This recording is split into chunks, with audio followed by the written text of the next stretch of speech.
So we will be speaking about the governance today. It is very essential for our life, our community life, congregational life. It is necessary for our work, our professions, and Access is going to give us this course.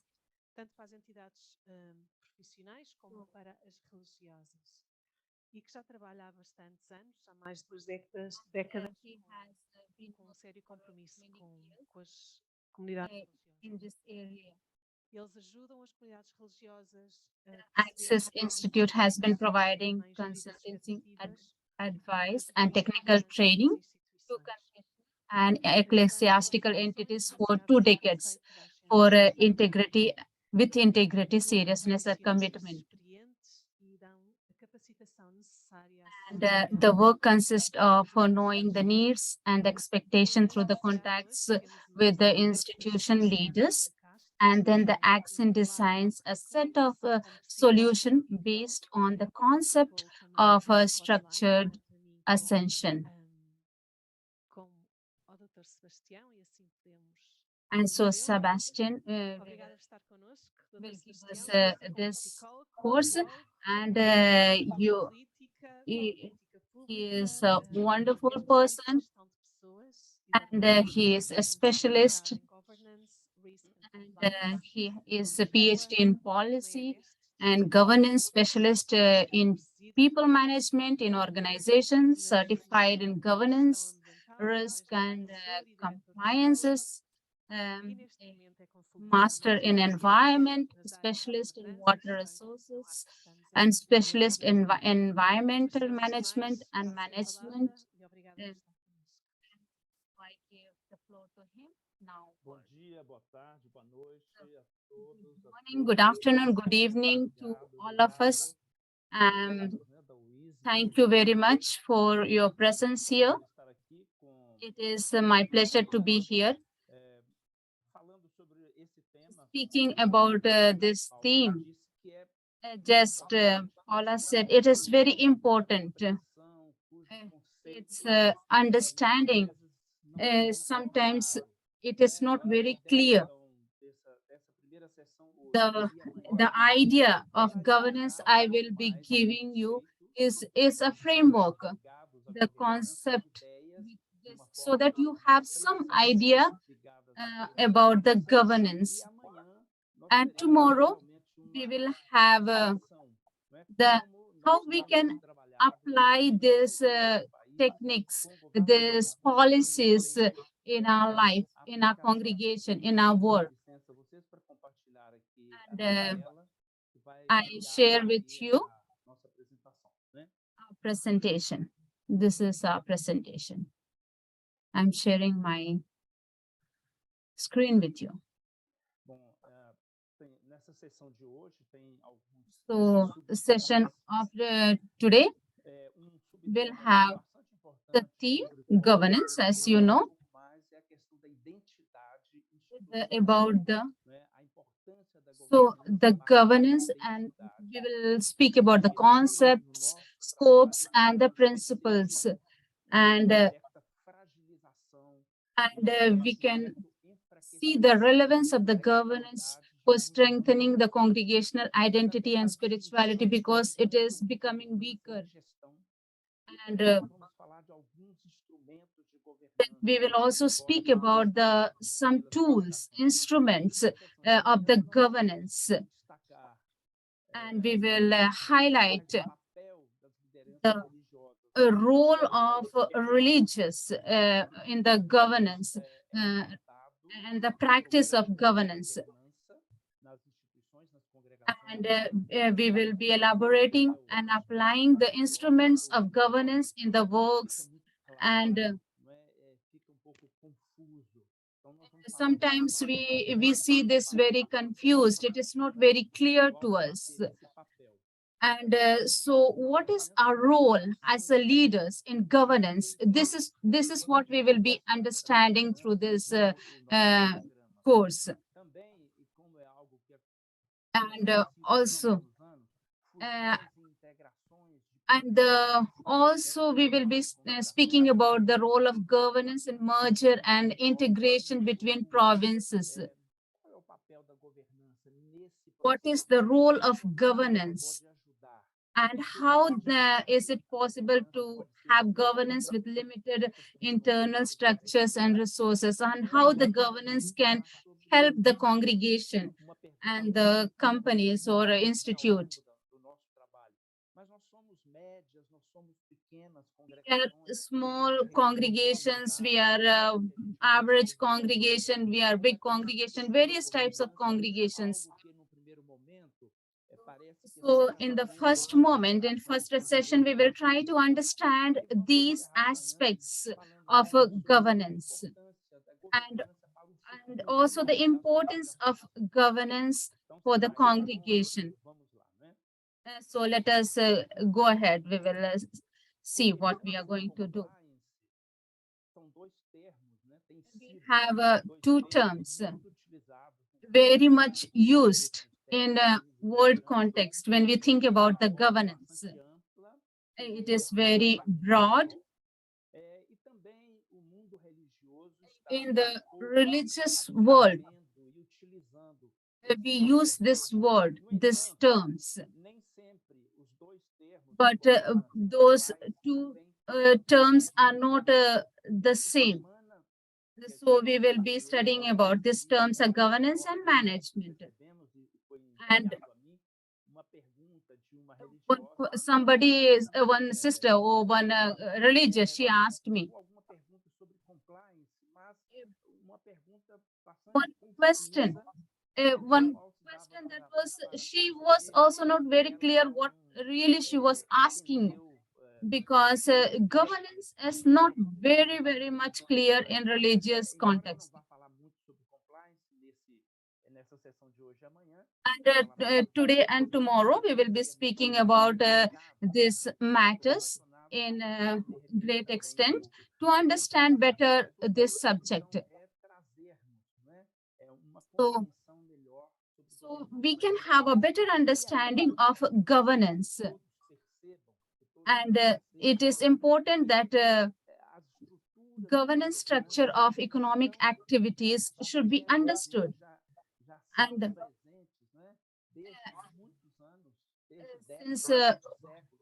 since the decades, it is very important in all the foundations and all the activities, companies, networks, associations, communities.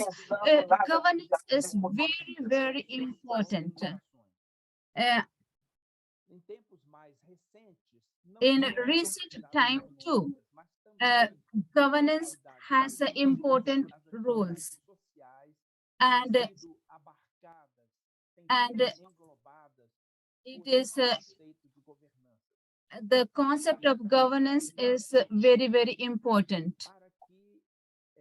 Why the governance and its structures, economic activities are very important? So that we can increase the people's trust in the system, because sometimes people don't trust in the system because they don't have the clear understanding. So if our governance is giving this understanding and we are ruling well, then we can increase the people's trust in the system. And also this reduction of transaction cost. And we can do this through the interactions.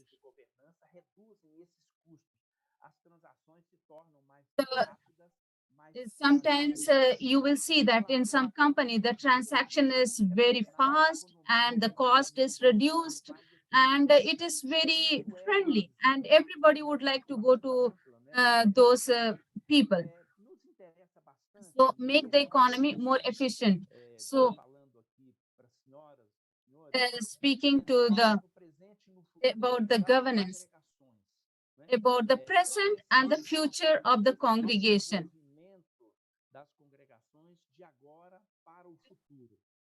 So just think about your congregation now and in the future. there are a series of factors which are important, and it is included. Governance will help you to organize and to do your best for the future of your congregation. So, so, um, so the factors to be considered. First thing that you need to focus on is the policy. And institutional, and you should also pay attention to the economic, social, technological, environmental, and it is technological is becoming increasingly more important. The technological factor is very, very important, and it embraces the whole world, and the factors related to an environment and environmental factors are very, very important. Because today in our world, everybody is paying more attention to the climate and to the environment. And even Pope Francis speaks a lot about the environment and how we need to take care of the environment. And it is fundamental for us if we want to go ahead in our life. And it is beneficial for us, for the people, for the whole world.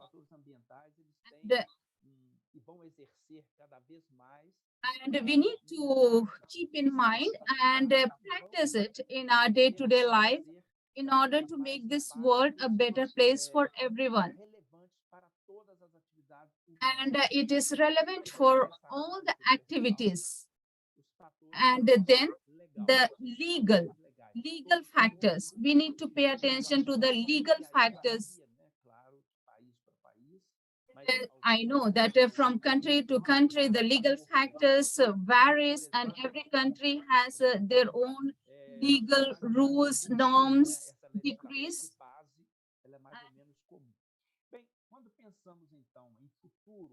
So when we think about the future, then we need to keep all these factors in mind.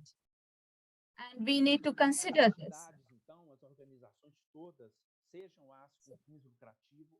So, entities need attributes, qualities that effectively respond to change,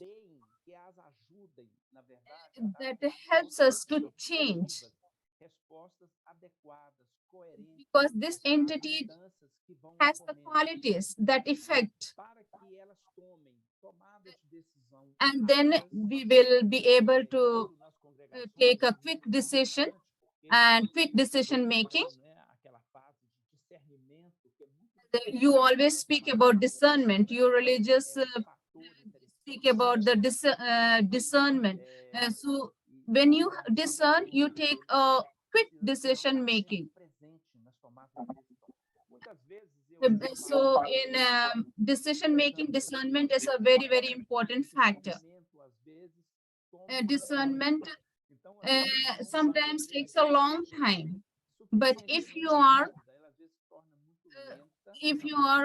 taking long time for discernment, then it will not be effective, because we require, it is a demand that we make a quick decisions, and then we will get a coherent answers for the governance,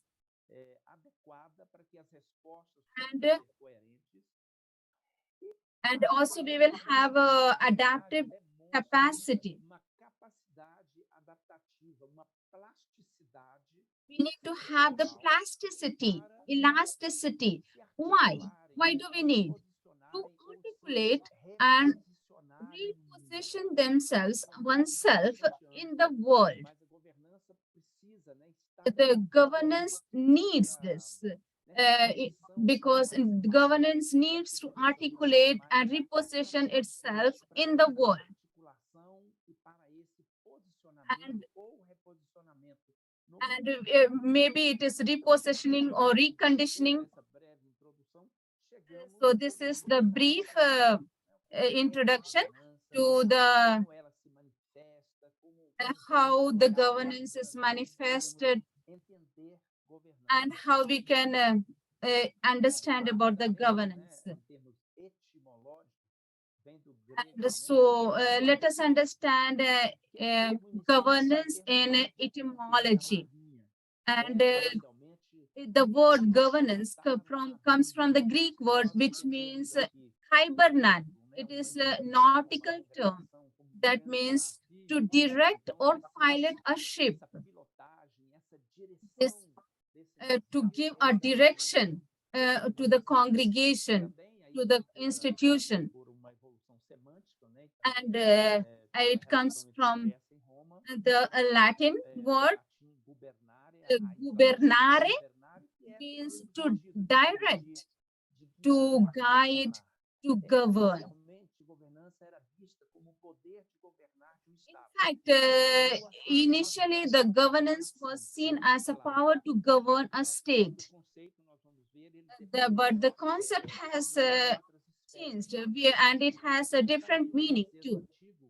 And in the old French, governor, to direct, to be a helmsman, and to direct the ship, and to lead in front, to go forward.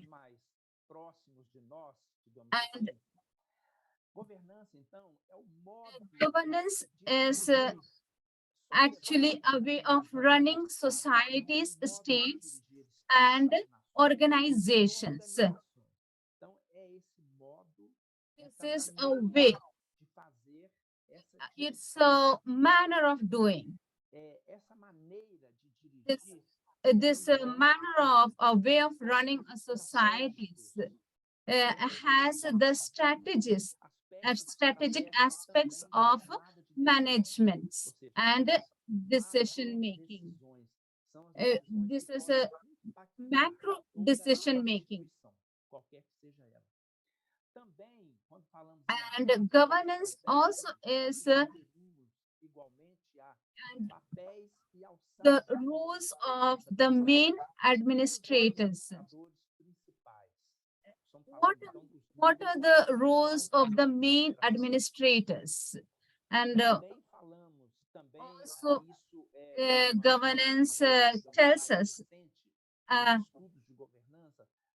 the study of governance speaks about the relevances and the ranges, the responsibilities.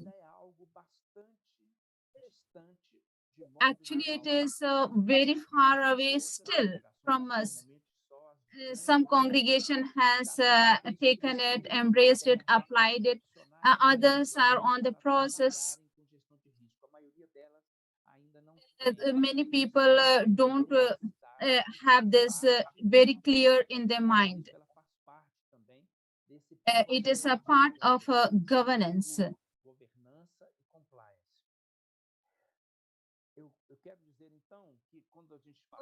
I would like to say, when we speak about the governance,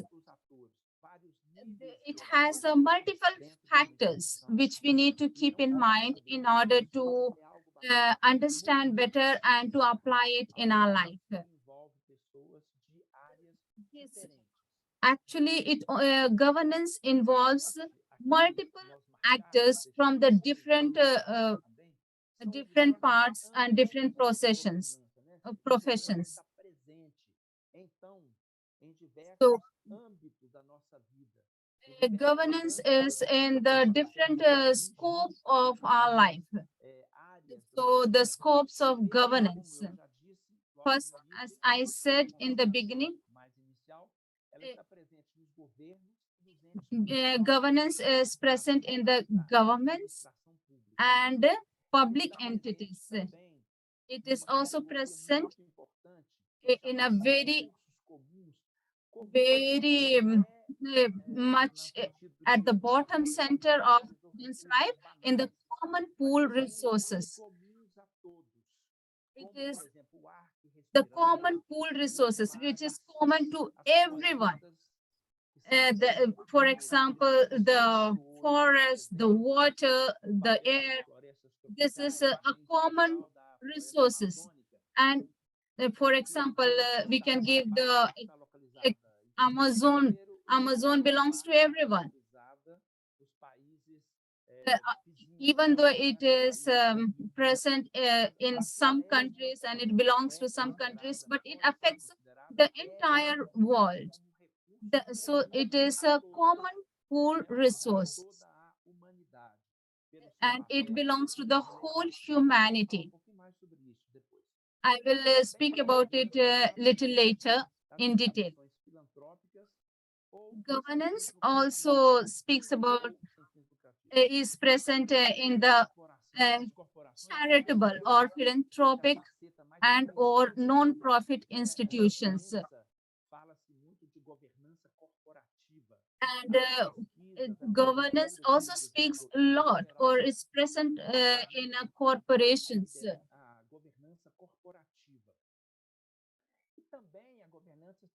Governance is also present in the church, in the clergy and religious.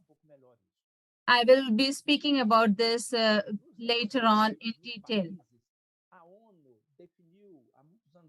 So UN has defined what is the governance. So we will be speaking a little bit about the UN principles on governance in countries. What we understand when we speak about the UN principle on governance in countries.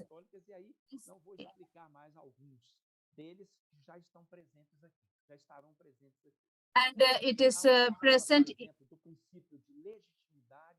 and it is the voice of the whole world, and the UN listens to the voice of the whole world and with legitimacy speaks about this.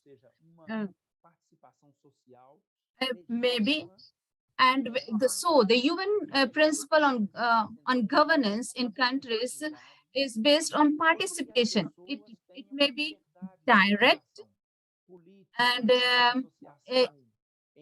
it may be the freedom of association, every participation, and every association has a freedom to associate, and through via legitimate representative institutions. So participation is very, very important. So ONU also speaks about the constructive participation. Just to highlight what is the constructive participation. And it is the voice of the poor. And there are millions of people who want what type of world they want. And UN 2013, a million voices, it speaks about the world we want. And the priorities of over 1 million people in 193 member states. It is actually the try to make the world a better place and to listen to the voices of the people.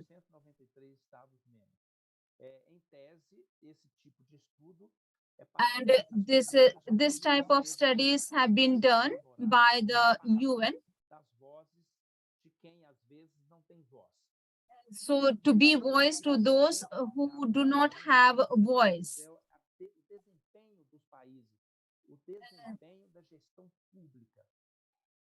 So we speak about the response capacity. The institutions and processes to serve all stakeholders.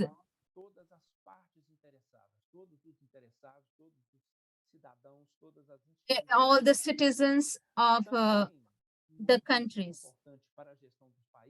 And it is also speaks about the effectiveness and efficiencies for the better use of the resources for impactful resources, or impactful results.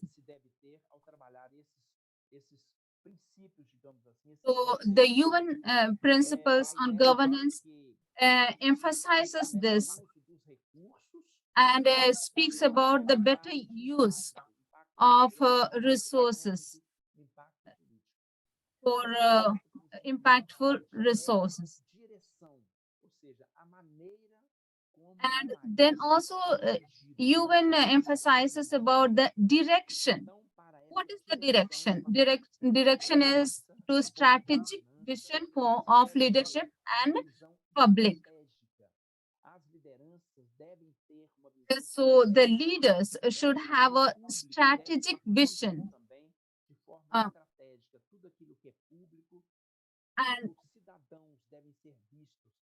And all the citizens should have their rights respected. And everybody should have education.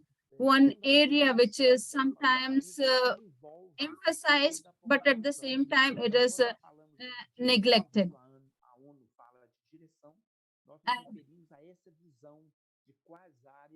So when the UN speaks about the direction, it speaks which are the areas on which we can focus on.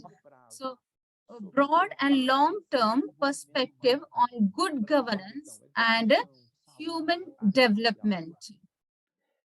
And also speaks about understanding the historical, cultural, and social complexity of these perspectives.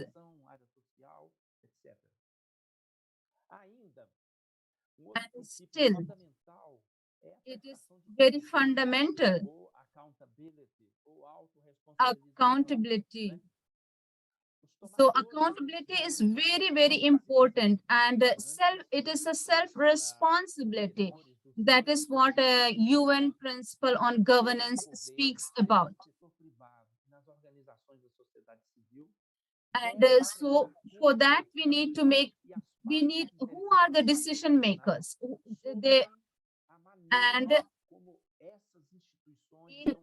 In governments, in private sectors, and civil organizations, societies, who are they? And accountable to the public and the institutional stakeholders. And it also speaks that transparency is very, very important on the part of all the decision makers, doers, active, those who are taking part actively. Transparency is very, very important.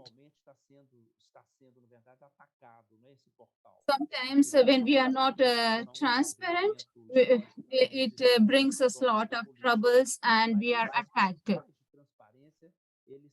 But if we are transparent, then it guarantees integrity. And it is trustworthy. It is based on the free flow of information and processes, institutions, and informations are directly accessible to those who need them. Then principles of justice. We are still in the UN principle on governance. We speak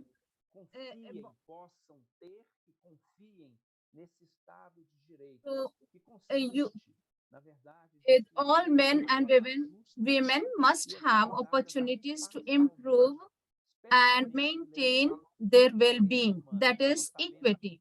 And another one is the rule of law.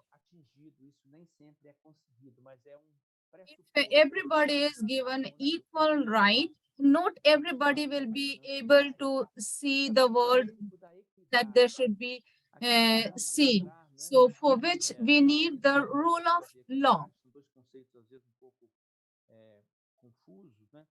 Sometimes we are confused because we think that equity is very good because all men and women must have opportunities to improve and maintain their well-being. But this is what happens. You can see in the picture.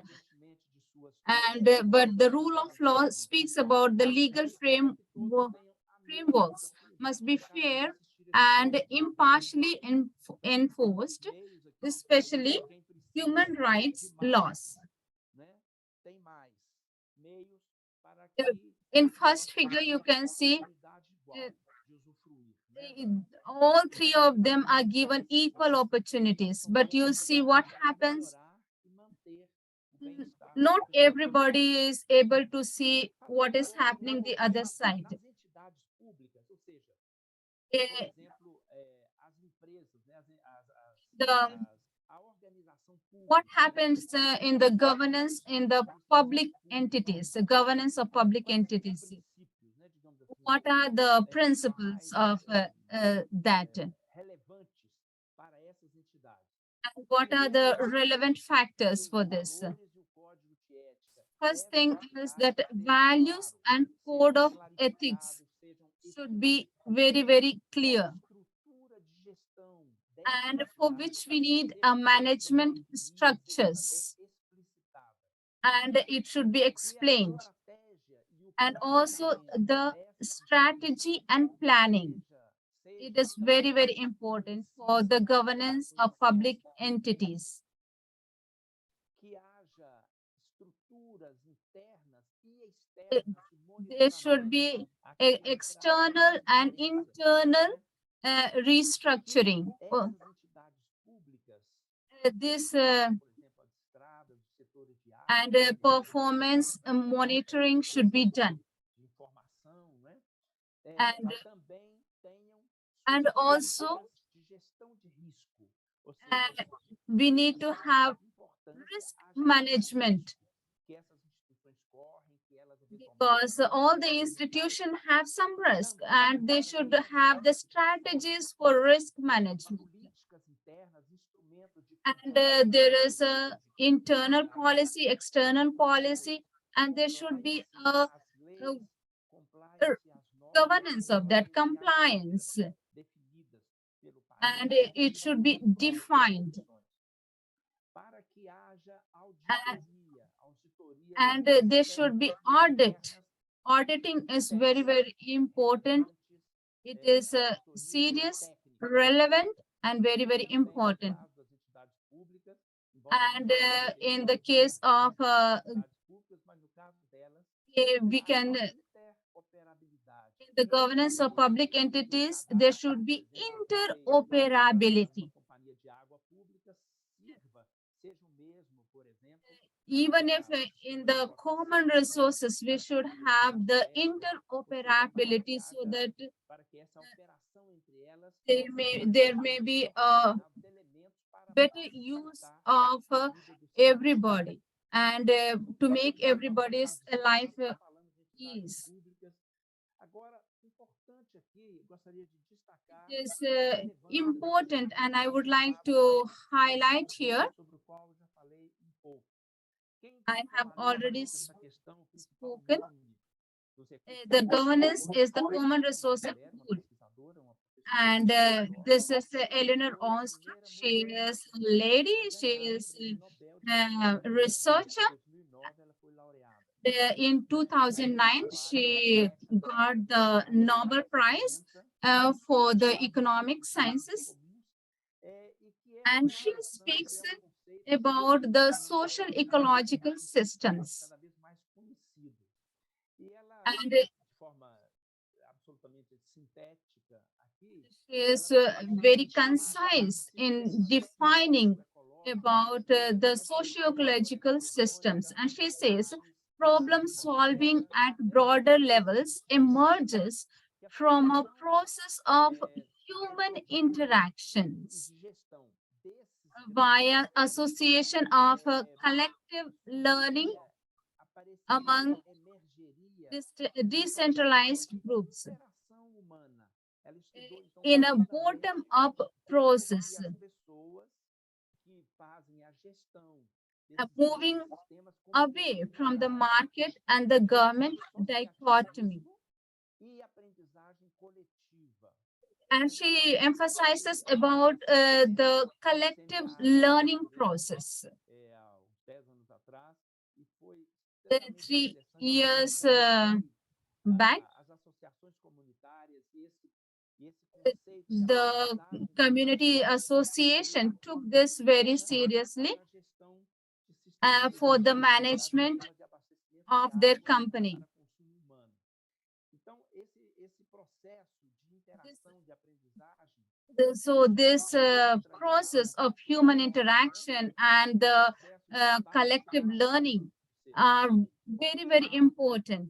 evoluindo aí da dicotomia mercado e governo, porque na verdade It is important for the company and the governance. não são nem recursos privados It is, for example, water. It is not a private thing. It is a common. It is common to everybody. But it is managed by the government. For example, Amazon, the Amazon forest, and it is the people of that place take care of those resources for the whole of humanity. So, so governance and sustainability in CPRS, and CPRS has given us 8 points in order to define the governances. Japan, Switzerland, all these places found these principles very useful and applied it very seriously. So first one is well-defined resource limits and boundaries, and who can use it. So we need to have a well-defined resource limits. And the second one is the congruence between rules of appropriation, provision, and social conditions of communities. So, for whom, with whom, and who will do. All these are very, very important. So the congruence between rules of appropriation and provision is very, very important for the social conditions of our communities.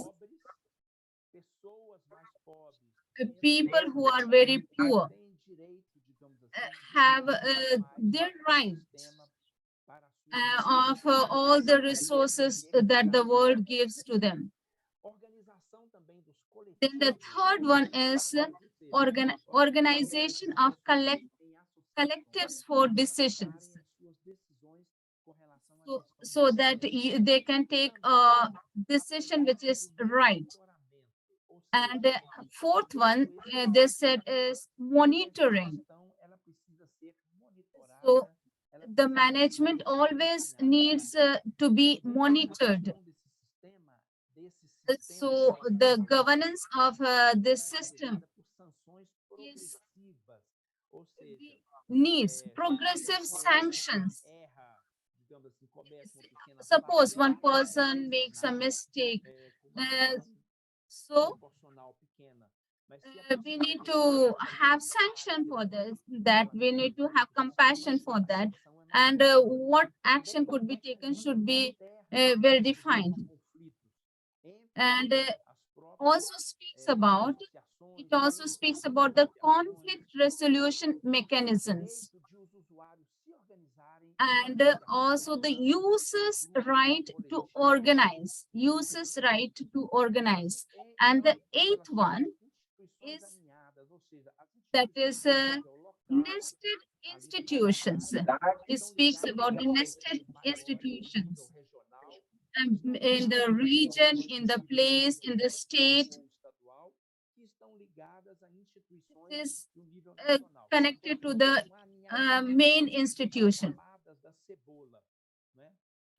We can imagine a onion and which has many layers. A nested institution is the same. Especialmente para a And gestão also, ambiental, para a gestão de sistemas why ambientais. it is important is a concept, Antes da gente this dar uma concept passada becoming more vamos falar important. nesse último slide sobre mudança, governança na igreja, de modo geral. This last slide is about the governance in the A church. igreja é a última, né, digamos assim, mas não é verdade, né?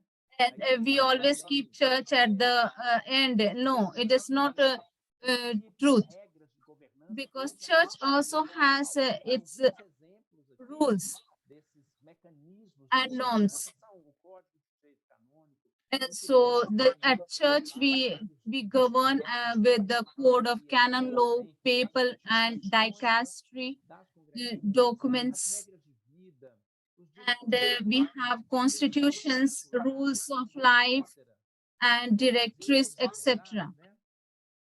todos esses documentos, And then we have a chapter, we have the chapter decisions. de modo So geral, para os we need to be, religiosos e para we os have a consistent framework for religious and clergy. lacuna que nós observamos, né, But com for relação the às work, determinadas the, instituições católicas, está muito mais ligada às obras propriamente ditas, ou seja, but the gap we see that many things, all these are connected to the works of charity. de modo geral, ser desenvolvidas. Nós vamos, são uns 2 ou 3 minutos, né? E o público é Have bastante 2-3 minutes. Se algum ou alguma de vocês Someone wants to ask any pergunta, alguma dúvida, questions, any clarification, any comments you want to give, you can give. enviem aí ou por microfone ou pelo chat, né? You can say, you can open your microphone, activate your microphone and speak, or you can send it in chat. Sebastián, perdón. Algunas está pidiendo justamente de recibir la PowerPoint, entonces sí, lo mandaremos y serán disponibles también los videos grabados en los 4 idiomas del encuentro. She's telling, Patricia is telling that some people are asking for the PowerPoint, whether you are able to give the PowerPoint. He said, yes, he can. Any question, any doubt, any clarification? Anything is in chat? No? Ok? Everything is fine? Dou-lhe uma, dou-lhe duas, dou-lhe três. Three. Mas ao final nós Finish. vamos ter, né, também uma oportunidade, né, de perguntar. We have another opportunities. Okay. Cosa significa avere una visione strategica sulle persone. Posso explicar aqui já? Ok. So can I explain this? Veja bem, irmã, Well, eu falei da visão estratégica sobre as I pessoas spoke que about the são strategic vision país. of a, Depois eu vou falar sobre essa visão estratégica no âmbito de uma congregação. Veja I bem, will speak also about the aqui country. que é muito interessante. It is very Singapura, important. né, todos conhecem, claro, é um pequeno país, né, uma cidade-estado. Há 50 anos atrás, 50 years ago, interno, there was a Congress porque o governante da época, né, depois de uma pessoa extremamente respeitada, by the government of that time. ele conduziu congresso em Singapura lá na década He de 60, had one Congress para o país. to have a new way of life in the country. Foram levantadas nesse congresso. Por exemplo, And so all the questions were raised. Anybody could ask any questions, anybody can propose opinion. nós temos outros recursos naturais, vários deles. We have a lot of resources. What are our resources? How can we use them? All those things were discussed. Alguns desses recursos aí, me perdoem a imprecisão. Mas o que interessa aqui é que I am not very clear about this, so forgive me about, but main thing is that they had human resource, people. considerando que eles não têm grande extensão territorial, que não They don't have a lot of land. They don't have lot of naquela época, pessoas arriscavam, money or treasure, but they had people. aliás, naquele momento, foi investir nas pessoas. So Investir they na invested in the na criação da people, universidade, in the formation of the people, no protagonismo das and pessoas. they gave them the leadership, and they invested lot of Então, resources estratégia in the de pessoas people, é enxergar in the formation of people, possibilidades que in order to find out the possibility ela tem uh, nas pessoas que ali trabalham. to do better. Se fala muito de capital intelectual, capital We humano. speak a lot about the intellectual capacity, emotional capacity, this capacity. Se você reduzisse tudo a recurso parecido, né, com o dinheiro, mas isso também So, but we think also about the money. That is money is one type of capital. It is not the whole thing. In the congregation, we have religious, we have lay people, associates, but if you give them a formation, these people, they are the biggest asset. So the congregation, the institution will grow. That is the strategy you can use, and the congregation will progress, the society will progress. Is there any other question? I don't know. Não, são só comentários, Está Sebastião. bem. Podes continuar. Only the commentaries, only the comments. So, but still you have the opportunity. At the time you can ask. De âmbito mais amplo, nós estamos trazendo o conceito mais para próximo, né, das instituições católicas. So, Nas corporações, né, nas organizações. So in the governance, in cooperation and institutions. So, Como eu disse no início, que gera, as I said in the beginning, the institutional governance history. The how it began, or how your institution began. What is the history? It is the modern companies. It is a very interesting article that is in the Modern Cooperation and Private Property. It is written by the Adolf A. Berle, and it speaks about the governance. And the other person who speaks about the governance is Jensen and Mackling in 1976. He wrote this article, which has become very famous, interesting, and impetus. And he speaks about the theory of the firm and the managerial behavior, agency cost, and the ownership structure. Another article about the development of the concept and the discrimination of the concept. It was for the first time in early 80s in USA, in the case of Texaco. And he has written about the governance in a very concise form. In fact, he spoke about some of the activities, actions that took place at that time, and how the governance was a relevant point at that time. And it is relevant even now.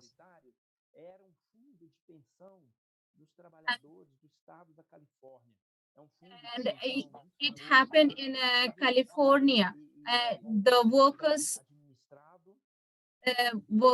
were very much organized, and that company was very well administered, managed, because of the governance rules and factors that they kept in mind, and they had practiced and applied. botou a boca no mundo, ou seja, espalhou isso para o ambiente corporativo.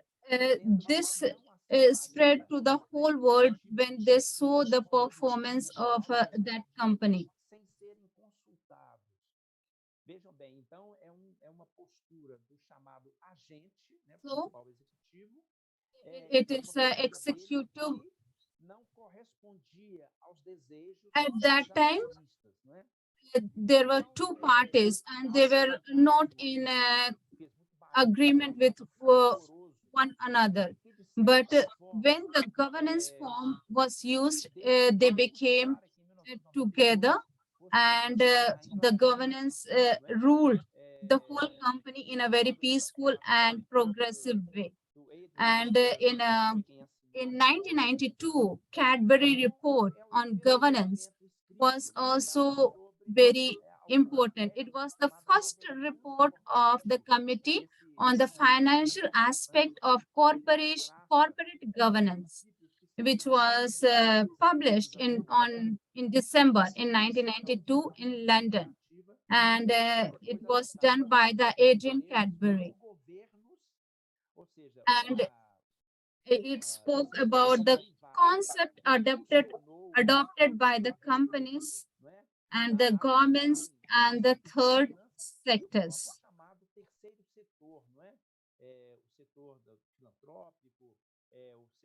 The third sector can be anybody outside the company.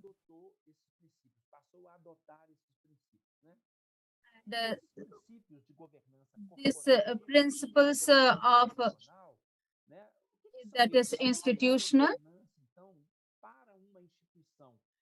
It is for the governance of the institution, and it can be applied for the congregation. And so for the governance, we need mechanism about which I will be speaking in details later. And principles, processes, regulations, decisions, practices, and ideas that influence. And we will know how the organization is directed, monitored, and encouraged.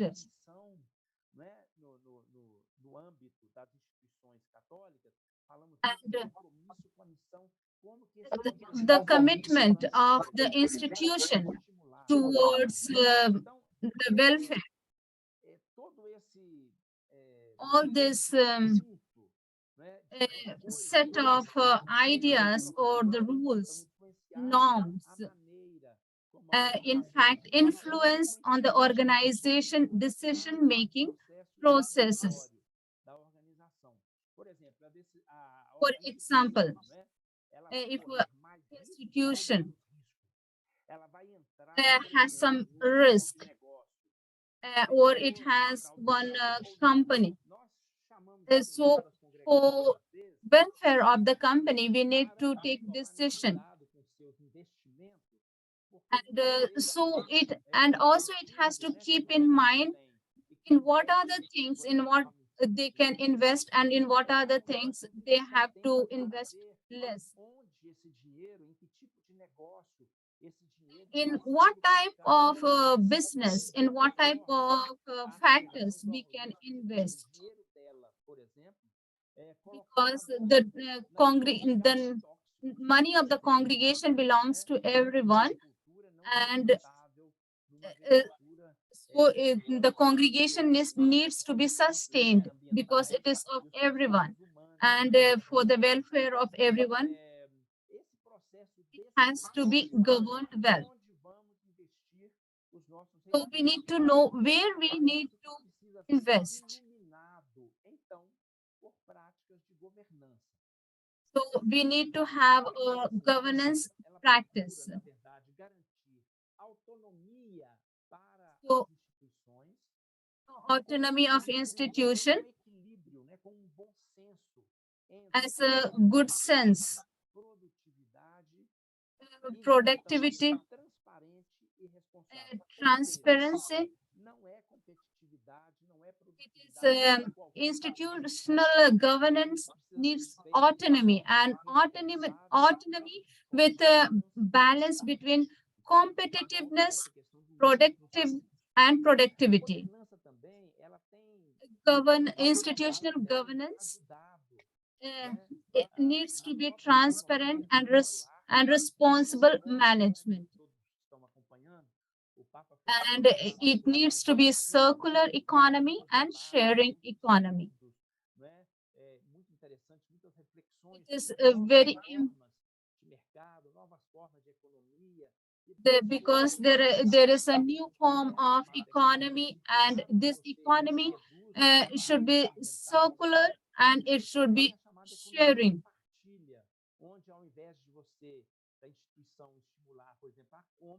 Wherever the institution needs money, it should be shared.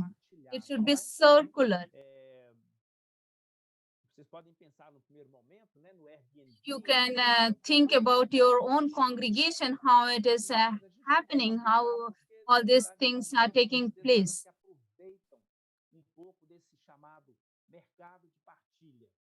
So we can also think about the market of sharing or share market. It is a very interesting discussion. You can think about this and think about your congregation institutions. And in fact, ESG, that is environmental, social, and government practices are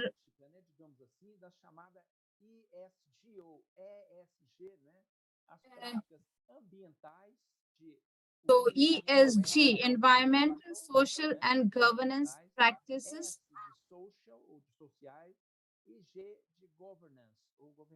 So E means environmental, S is social, and G is governance practices. Why it is needed? The Catholic institutions has this concern about the environment, about the social society. In Access, we know that we have very little practice of environment.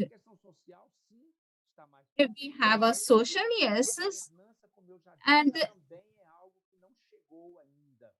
but the governance practices, we don't have so much as you all have.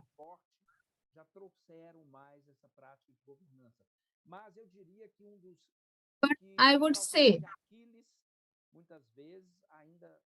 we need to accompany that because it is very, very important factors and it is not sufficient. Whichever institution it may be, all the institutions should practice this environmental, social, and governance practices. And it is important for proving the materiality of these areas. Sometimes we squander a lot of money in useless things, which are, I mean, when it is useless, not in other sense. But when we invest in areas which are not important, it is a kind of squandering of money.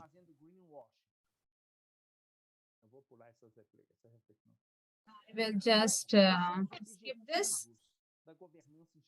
So, the institutional governance. So, what is the objective? Oh, what is the objectives of governance? first objective of governance is decorrente da separação. institutional governance emerged to overcome the agency conflict. Empresa, por exemplo. Let us imagine a company in middle age, even in the modern age, O proprietário da when empresa, the owner of the company was the manager, e ele também the era case dono was da different. empresa.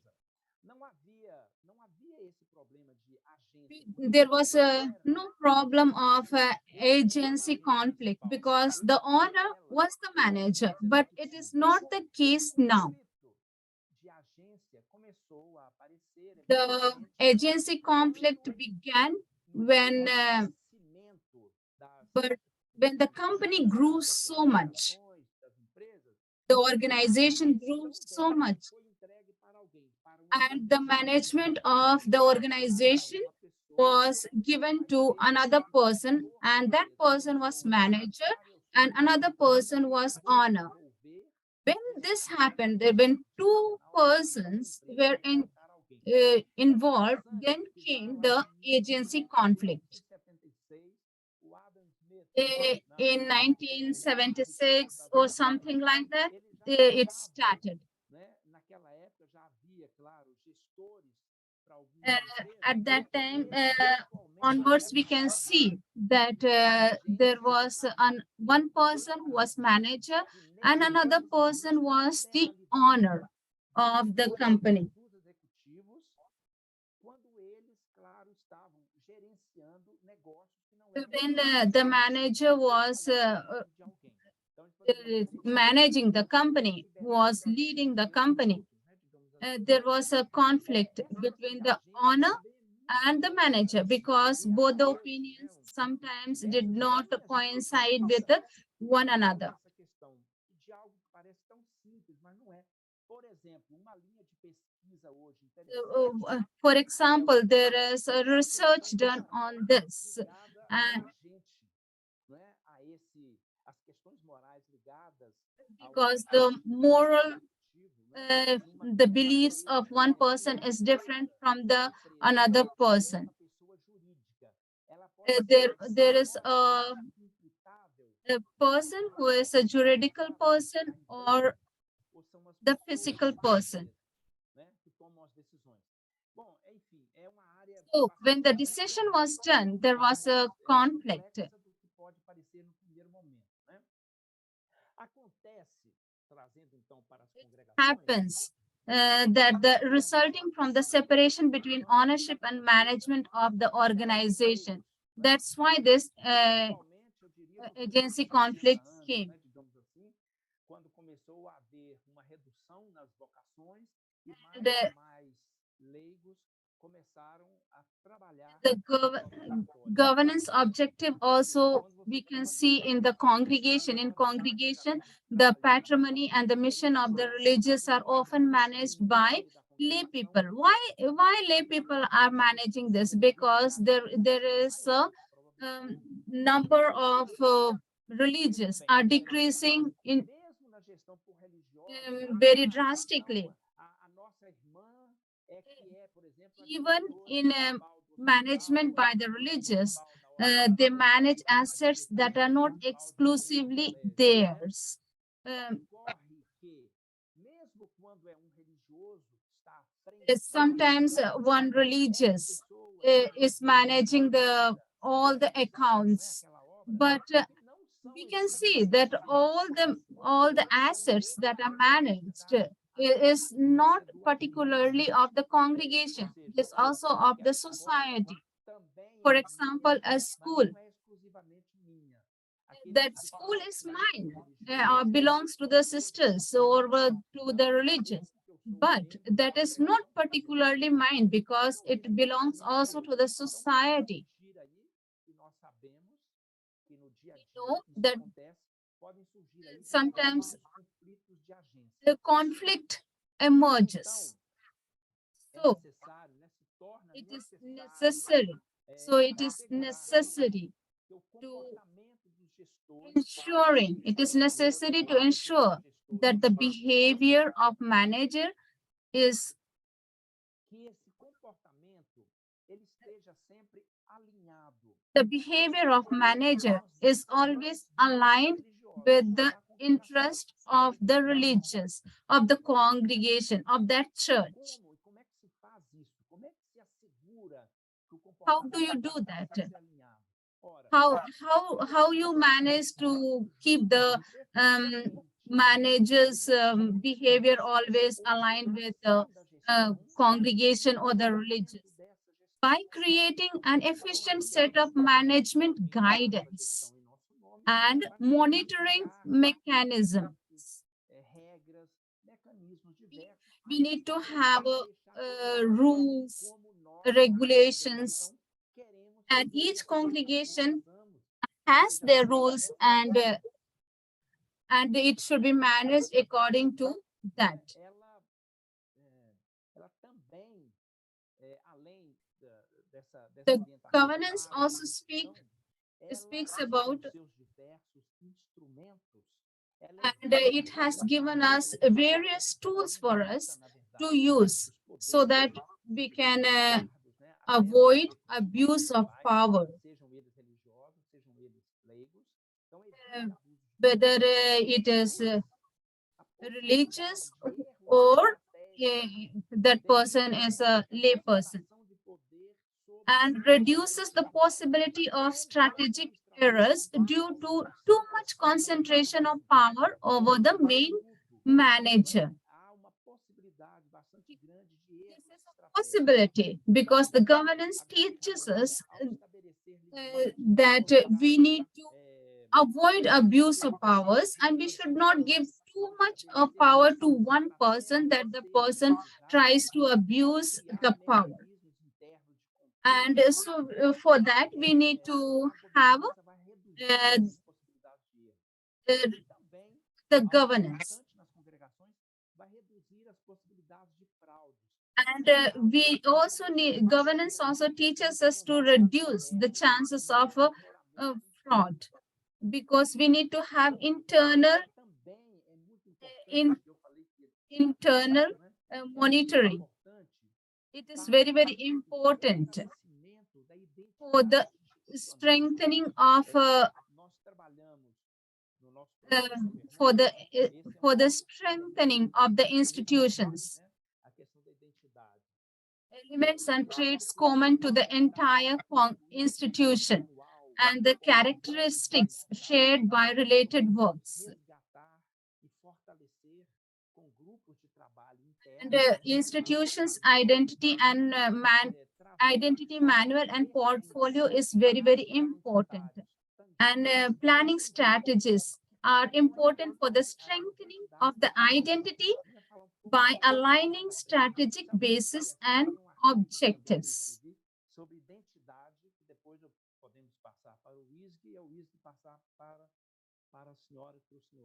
I am giving to UISJ and UISJ is giving to you. So it is very important. That is calling, that is a strategy which is used.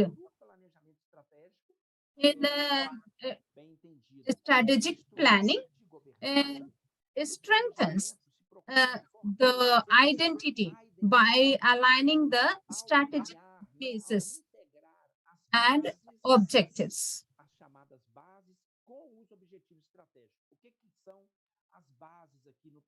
What are the bases, which is it is our charisms, our spirituality, our professions, our mission.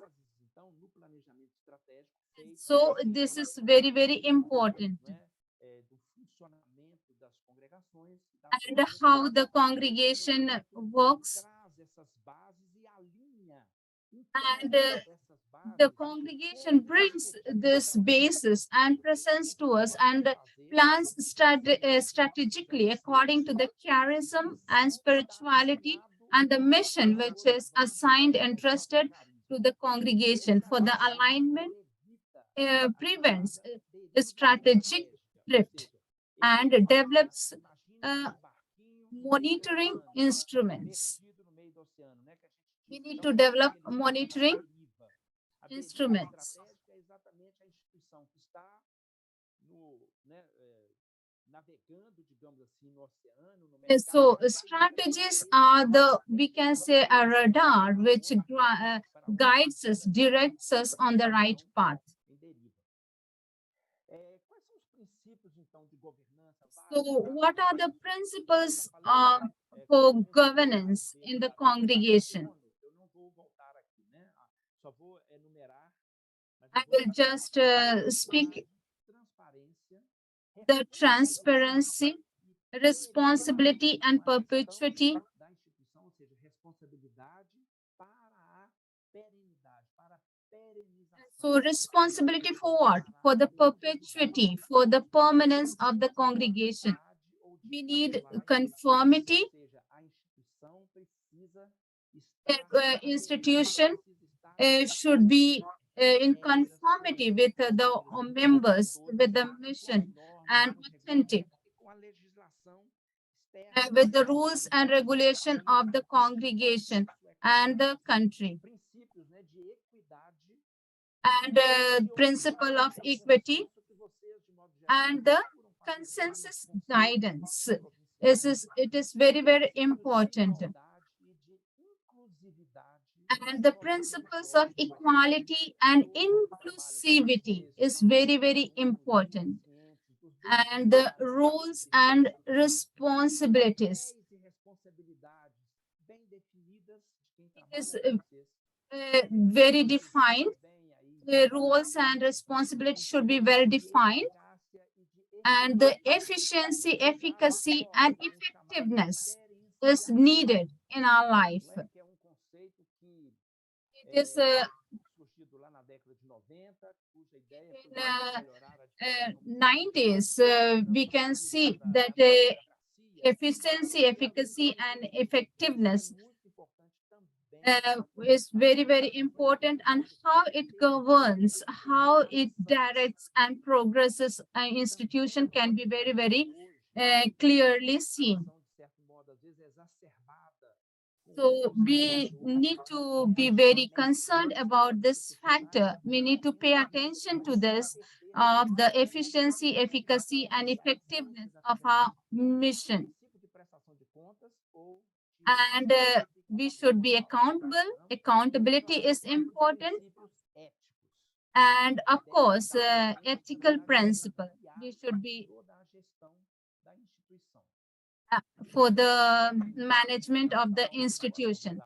And still, Se tem sistema de gestão de riscos. we need to have a risk management system. A importância dele para a instituição. Adopt a risk management and internal control system that allows the provincial government to ensure that the institution does not deviate from its objectives. And we need to be up to date with the news of the government, the government, because sometimes some things are not true, but it becomes true for us because we don't have a clear understanding. So such a system preserves the institution's reputation and identity. So distinction between governance and management. So let me speak about the governance. Governance defines the goals and the norm of organization, make decisions after setting priorities, and defines the strategic plan and organizational policies, and monitors operational performance according to defined strategies and objectives. Whereas management plans, builds, executes, and monitors the activities necessary to achieve the strategies and objectives outlined by the governance.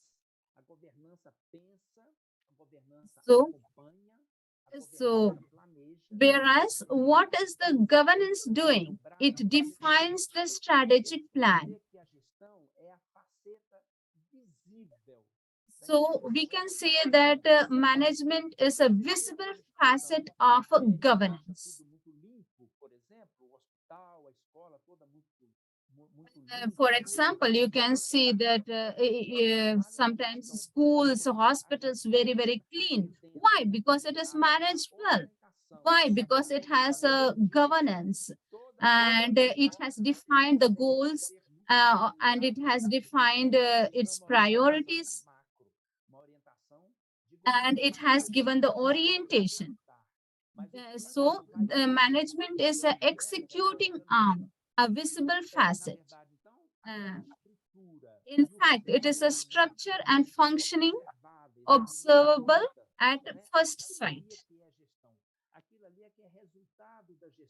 So the governance gives face to the management and management is a executing arms.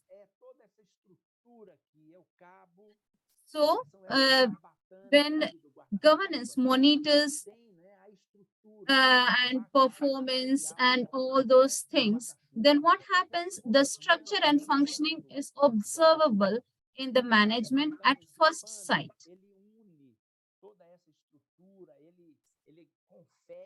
So these two things are united, but there is a difference between the governance and management. So the governance cannot exist without management. Management cannot exist without the governance.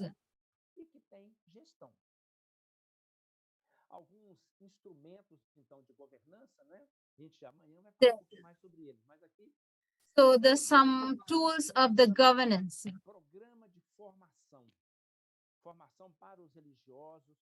The formation for the religious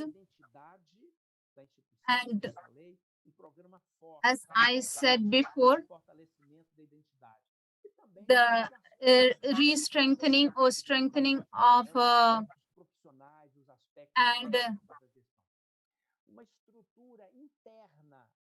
the internal structure that is adequate to the governance.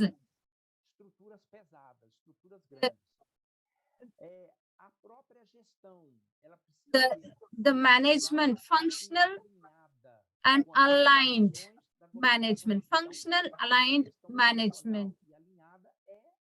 These are the instrument of a governance. It is a fundamental for the governance. And it could be applied to the whole institution. So application of the principle of instrument of governance for the whole institution. And so the documents of governance and its implementation is very important for the company or the institution. You can elaborate, there are documents so that it can be applied and used. And you need to monitor, you need to follow.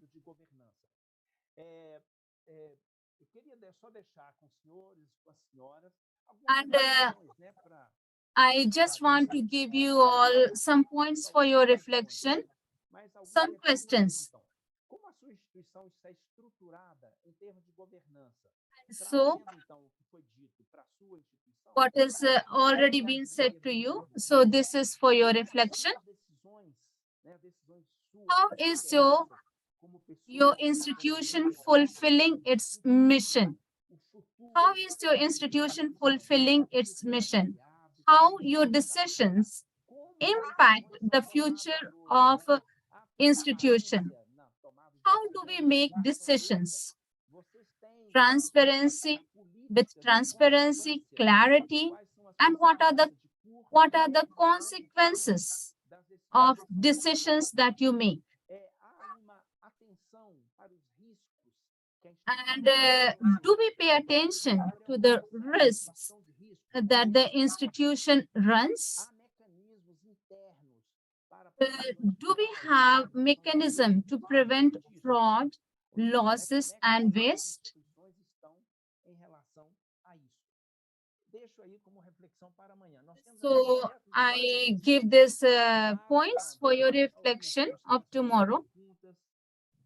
Do you have any question, any clarification? Eu pedia só que deixasses as perguntas um bocadinho mais de tempo compartilhadas, porque acho que foi assim muito rápido, se puder ser. E passamos is- às perguntas que temos aqui. Some of the questions we have here. Paula, Diz. podemos hacer solo un minuto de descanso para las intérpretes y pueden beber So un momentito. can we have 1 minute of rest for the interpreters? We have been speaking for a very long time. At least for 1 minute, please.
Ok?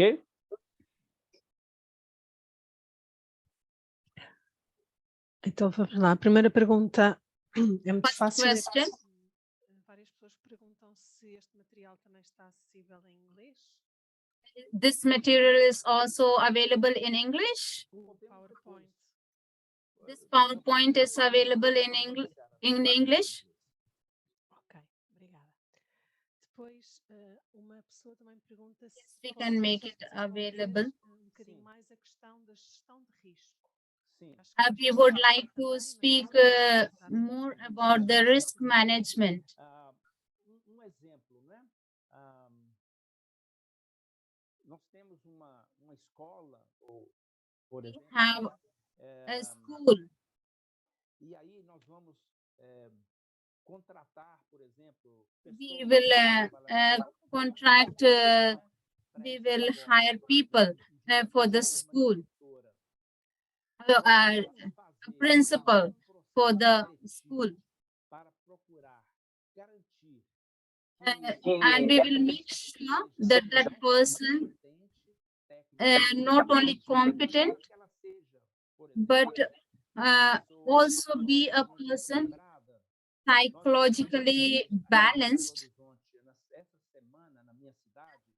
I'm thinking about school of my city, where sisters hired a directress for the school for the special children. We need to take care while hiring a person to select a really good person, that this person possesses qualities which is aligned to our congregation, because when we are hiring another person for our school, we have some risk, because sometimes their ideas are not our ideas.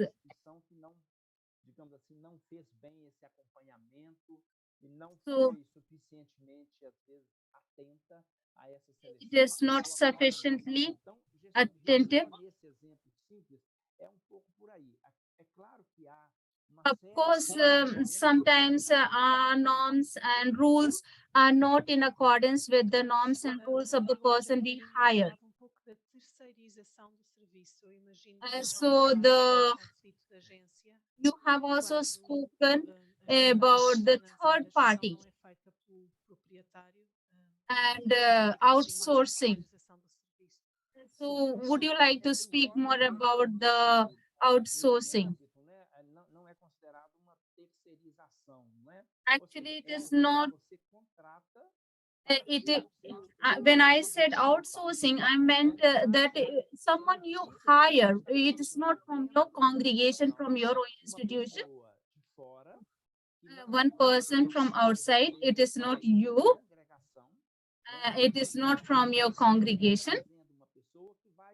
You are bringing a person from outside. That person would be that person to manage your school in your name, because it is your school, but the school is managed by another person whom you hire. And in a financial area also, you are hiring a person to manage your accounts, your finances. You know that your way of dealing, your way of acting is very, very different than the way the world deals. So you need to understand about it, and you need to take care that that person whom you hire have the same type of values of your congregation, of your institution at least. So, because there is always a risk. Tomorrow I will be speaking about it in detail.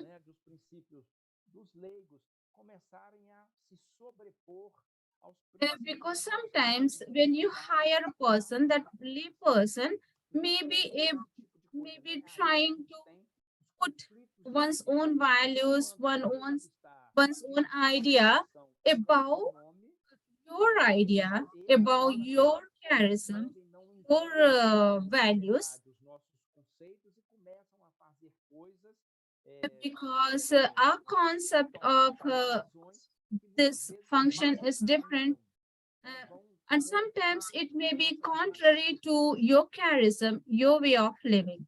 Estamos a terminar o tempo, mas gostaria de deixar algumas perguntas. Várias são sobre discernir risco, quantificar riscos e como então pôr e criar mecanismos de controle. So how we can manage the risk, and how the risk comes to our profession, and what is the congregational structures in international congregation, and how we can manage the risk when it comes to our congregation, when we are international congregation. The governance, you know that the governance of the congregation takes place from the general council, and you have your own strategies, and it should be adapted to the realities of different countries and places. So, of course, but adaptation needs to be taking place, but the strategy should be same. I mean, the main essentials should be same. The governance takes place from the general council, and I gave you the example of onion, which has different layers. It is adapted according to its own reality, but it is a nested company. It is all as united to one.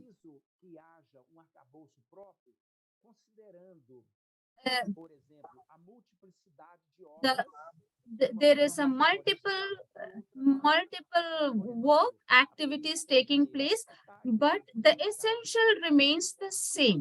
Instituições para idosos, pode ter escolas. You may have an institution for the elderly, schools, hospitals, but what is the essential, which is your charism and your spirituality from which it emerges? So the management is done based on these principles. But each province has its own size, its own reality, the number of members. So how the management is taking place and how all the works are being managed. Even though they are different, they are all working together. And this is the structure of governance. It should be accompanied and monitored with the essentials. So this is what I would say. Agradecer-te muito, agradecer também de uma maneira So thank you especial very much. toda a tua sabedoria e tudo o que nos fizeste saber. Acho que são conceitos. And I thank you for all the knowledge you gave us. Sabemos que precisamos de conhecer para poder aplicar. And Mais tu falaste que muitas we vezes will be temos speaking about it tomorrow also. na área da missão e acho que And in our mission, it is very, very important. estamos num mundo globalizado. We are living in a global world, and it is very important for us to have this governance concept very clear in order to lead our life well. And we need to have all this concept very clear in our mind in order to practice, and we need it all the more in this world which is challenging us every day. So thank you very much for this work. And tomorrow, and we will come together at the same time.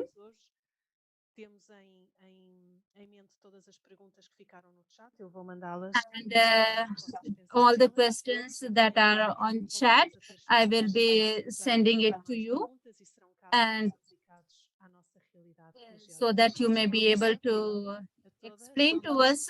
So thank you very much. So see you tomorrow. Thank you very much. Thank you very much for participating. Tomorrow I will be little more concrete.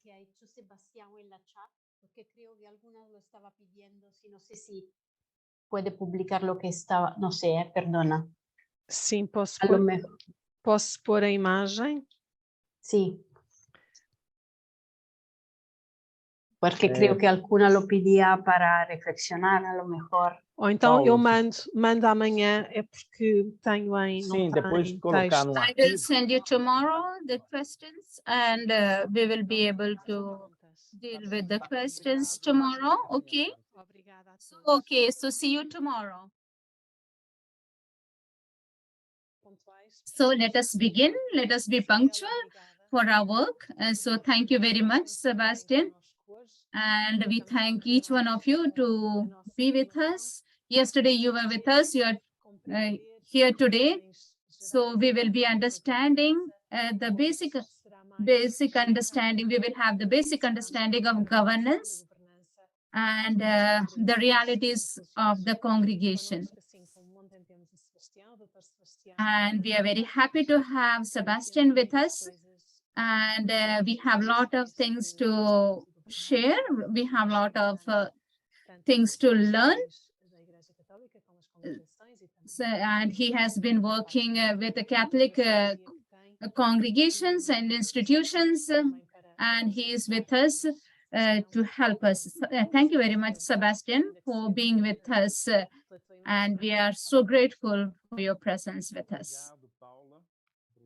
Thank you very much, Paula, and thank you, each one of you. Thanks to each one of you So I will begin by sharing my screen with you. So once again, a hearty welcome to all of you. And I am also a biologist and I love photography. So I will begin my second session as I have promised, speaking about the governance and the realities of the congregations. We have spoken so far only in a general way. And this concept is very important. It was a vague yesterday, but those things were very, very important. So we will be speaking today about the usual governance challenges in the congregations in Brazil and in other elsewhere in the world. We observed some challenges, difficulties that congregations face. And we would like to deal with it. We would like to discuss with it, discuss about it. And so we can see the conflicts between associates and lay people, and conflicts between religious entities and civil entity, because every country has their own rules and regulations. Brazil has their own and other countries have their own. So it will not be applied to all in the same way. So there is also, we also observe there is a conflicts between associates and lay people. There are conflicts between the religious and lay people because we don't have well-defined work and what are my duties, responsibilities. We don't define them well, and therefore there is a conflict. And there is also observed that there is a conflict between the religious entity and civil entity, because this is civil entities like association, and they work in their own own way, and the organization is completely different, and which does not match with the country, the state. Many times we observe the number of number of religious also are decreasing. Therefore, there is a problem and there is a conflict. Because, and I will be speaking about it later in detail. There is a governance problem. Because sometimes religious entity leaves aside the state rules, and then they enter into conflict. Sometimes it happens that we do overlook all these civil rules, which are very, very important. When we say about the institutions, all the institutions are connected with the civil rules and regulation. And it is mandatory that all institutions follow the rules of the state. So when this is the challenge that the congregation is facing. In the civil entity, it is very common that the conflict between the president, this president may be religious or lay person, and the executives, the president and executives. you see sometimes you see the conflicts happening between them. Sometimes it is very serious. Why does it happen? It happens because there is a loss of belongingness, loss of vision of belongingness of the civil entity in relation to the religious entity. We need to have this belongingness, and we need to have this feeling of belongingness. And sometimes when it is weakened, then we see the loss of vision. And we need to keep in mind the charism of the congregation. And when we lose the vision of belongingness, charism is threatened. Other challenges we have is the loss of sense of mission. It happens among the religious and also the civil entity, the lay person who works for the congregation. When the identity of the congregation is weakened, then there is the loss of sense of mission. We can also see that there is a gigantism of the middle area.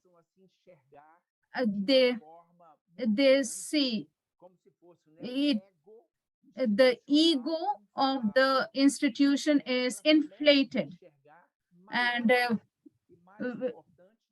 one thinks that it is our institution, it is so we have the final answer and we have all the rights. It happens in all the areas of mission, and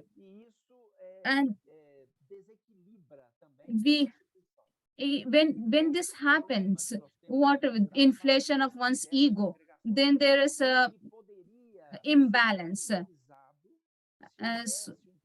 Sometimes we also notice the secularization of the congregations or works. In other words, we can say that congregations and works, we will slowly lose the charism and the mission for which it was founded. And the lay values, secular values are given more importance. For example, the market, how the market works, those values are put in the works of the congregation. We can say that it is a less Catholic, and it is less according to the values of the church. So we notice this secularization creeping in the works of the congregation. We also notice, we see the damage of identity. When we have this type of secularization in our congregation and in our works, we damage the identity of the congregation.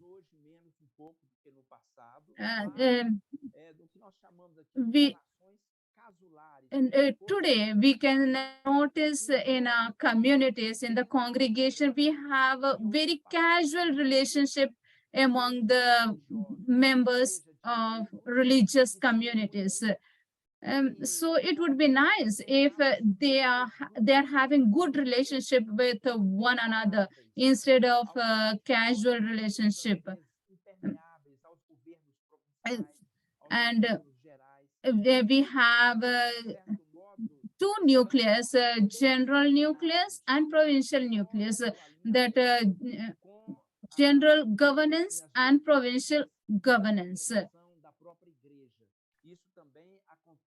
This also happens with certain frequencies. This nucleus in the church, it is very, very important. If this governance of the on the part of the provincial and general is done well, then there will be a good relationship among the members. So what is the focus of the congregation? It is the mission. So when another challenge, we notice the risk of loss of focus in Catholic works, the focus in the mission. We can also notice that comprehensiveness and lack of knowledge or little attention to the stakeholder map, because we don't update ourselves, and we speak about when we are speaking about this, we are thinking about the stakeholder map. So we have the lack of knowledge or little attention to the stakeholder map.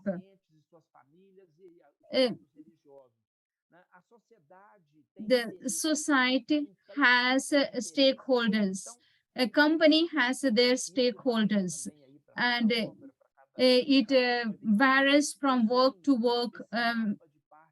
So we need to pay more attention to the stakeholder map, and we need to have a proper knowledge about this area. We also we see that institutional vulnerability environment. What is this institutional vulnerability environment? There is a lack of control, there is a lack of monitoring, and one question that appears, that internal revision and the clarification about the mission, and we don't take up the responsibility, we are not accountable. So our institution becomes vulnerable. If we don't have the clear idea, if we don't control well, if we don't check well, if we don't monitor well, then there will be institutional vulnerability. And we have also another area that we need to pay attention is the psychological vulnerability. And there is a book about this. We notice a lot of psychological vulnerability among the members in the mission. And very especially, we can notice also in the leaders, this psychological vulnerability. When we have the psychological vulnerability, there will be frauds, frauds of all type. In the congregation, in the world, and in all the countries. It happens in Brazil, it happens in all other countries also. I am not speaking when I'm saying frauds. I am not saying that only about the property. In various areas, we are not very firm. We are not very sincere. We are not very honest. That is a fraud. When we are not very honest, then it creeps in frauds. So I would like also to draw your attention to the role of the governance in merger and integration between provinces. These challenges are present in almost all the congregation. These are only few, but there are other challenges also. You you will know very well, according to your congregation, what are the challenges that you face in your congregation. So what are the reasons for a governance program? Why are we having this program of governance? What are the reasons for this governance program?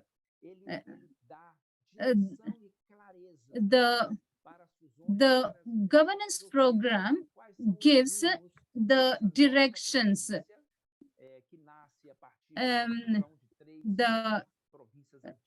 because sometimes there is a mergers and integration between provinces. So which direction this province should go?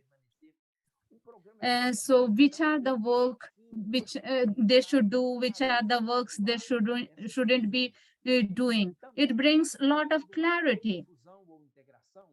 When there is a merger or integration between the provinces, there is a diversity of mission areas. For example, one province had the social works, another province had educational area developed.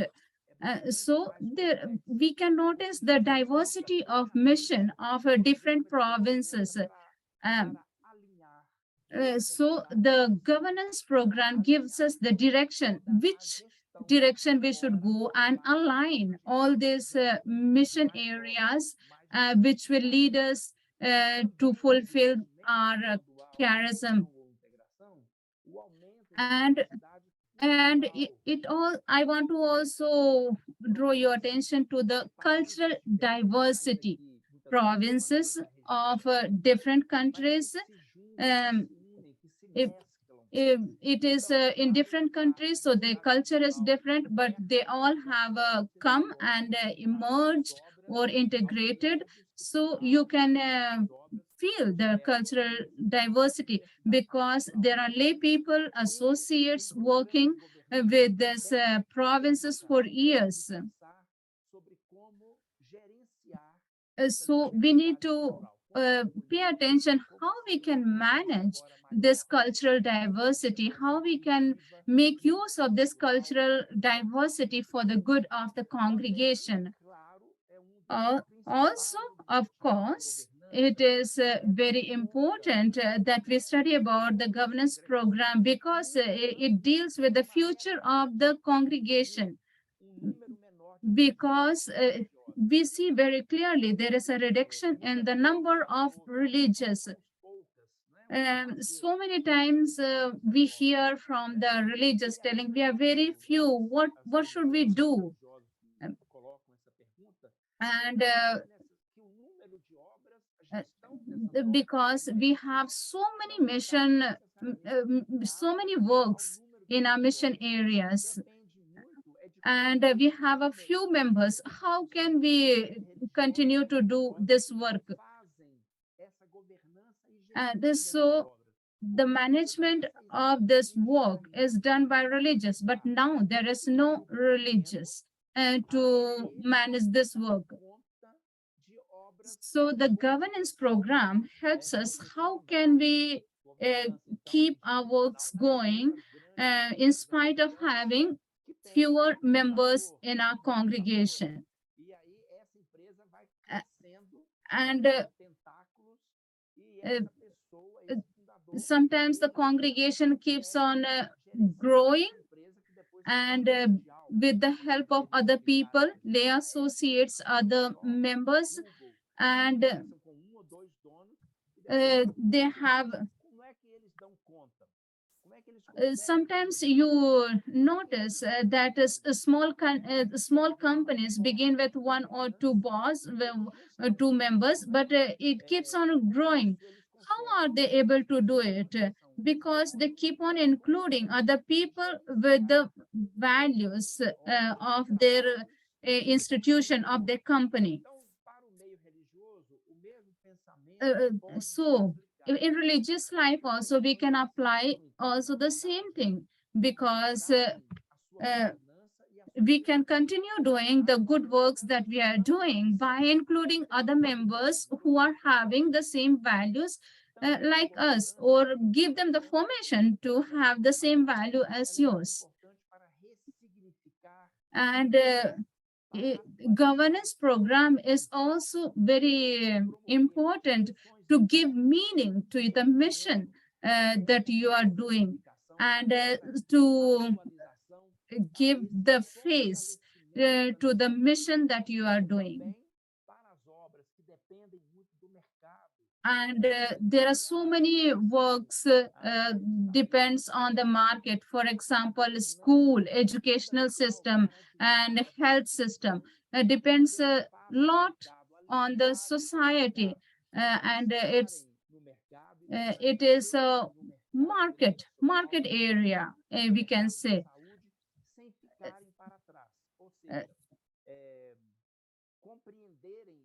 To understand the logic of market and to apply it for the welfare of society, of people, without losing the values of the congregation, the essentials of the congregation. And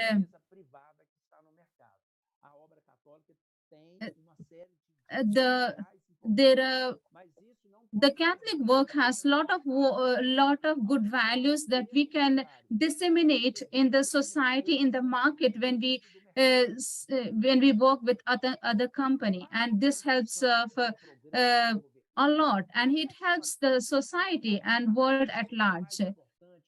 So how can we implement this program in our day-to-day life in our congregations? And the principles of governance that we have seen, and the practices of governance is very, very important. It is much more important than the structures. When we speak about the governance, we think about the structures. We need to have a proper structure in order to implement the program. No, what we need is principles, practices. They are very, very important. It is a main pillars. The structure of the program is also important, but not as important as the principles and practices to implement the governance program. And knowledge, where your congregation, where the institution is, to see the level of maturity of the institution, of management. If you are very good at monitoring, and not probably in other areas. If you are monitoring well and you are strengthened in this area, you don't need another structure for this. But instead of that, you invest in the principal areas of the institutions. It can happen in the provincial and general level of governance. And so this is very, very important. So institutional analysis and maturity is very, very, very important. And the program design, the phases, training, structure, manual, and the code. We need to have a training program for religious as well as for the lay people. And we need to have a structure, and we need to analyze what type of a structure we need for our congregation, for the institution. If my congregation is a small or big or medium, according to that, we need to have the proper structure. And this structure, we need to remember, is normally is formed by religious as well as the lay people. because we don't work alone. We always work in cooperation with the other lay people. And we need to have manuals and codes needs to be elaborated. Normally, all the institutions have their manuals, they have their codes, and this is nothing very extraordinary, but we need to keep in mind to always have this. So the program design is very, very important for the implementation of the program. The third step is the deployment and implementation. Deployment and implementation actions are very important, including great risks. Sometimes it takes months, years, depending on the size of the institutions and also the state in which the institution is.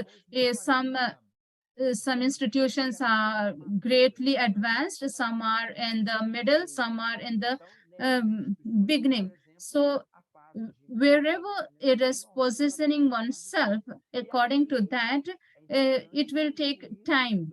The implementation of the program will take time.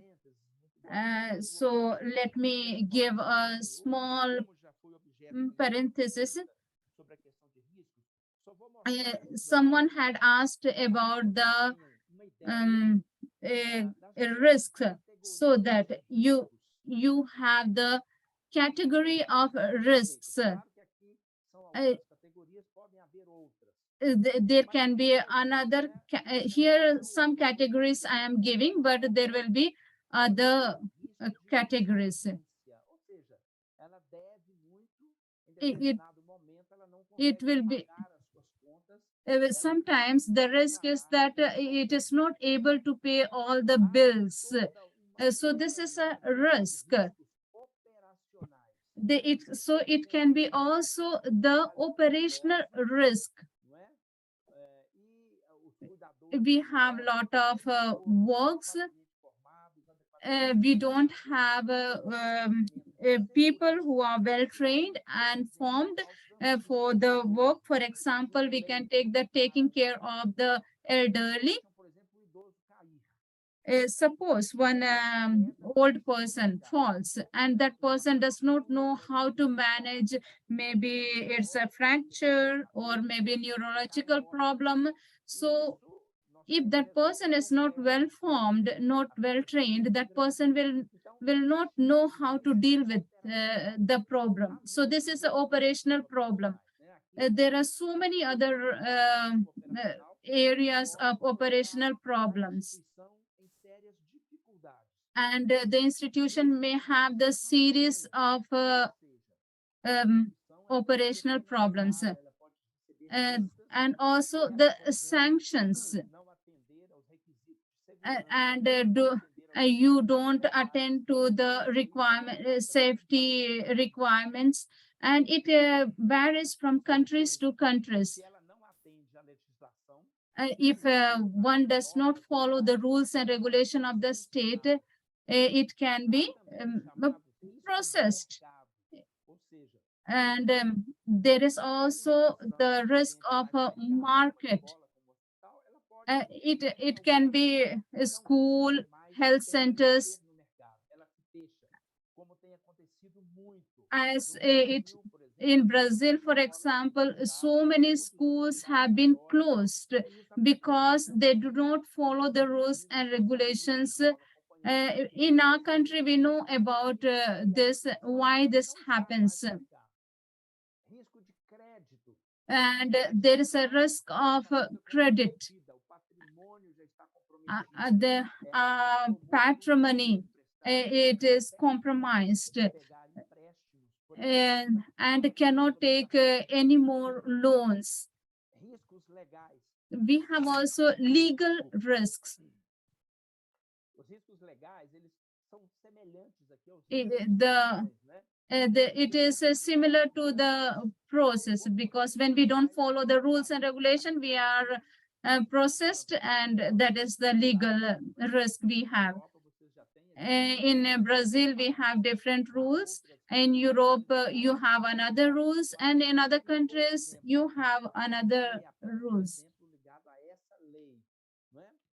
Mas se a instituição realmente If, não atende aos If the requisitos institution does not fulfill all the requirements, legal norms and the decrees, then there is a risk.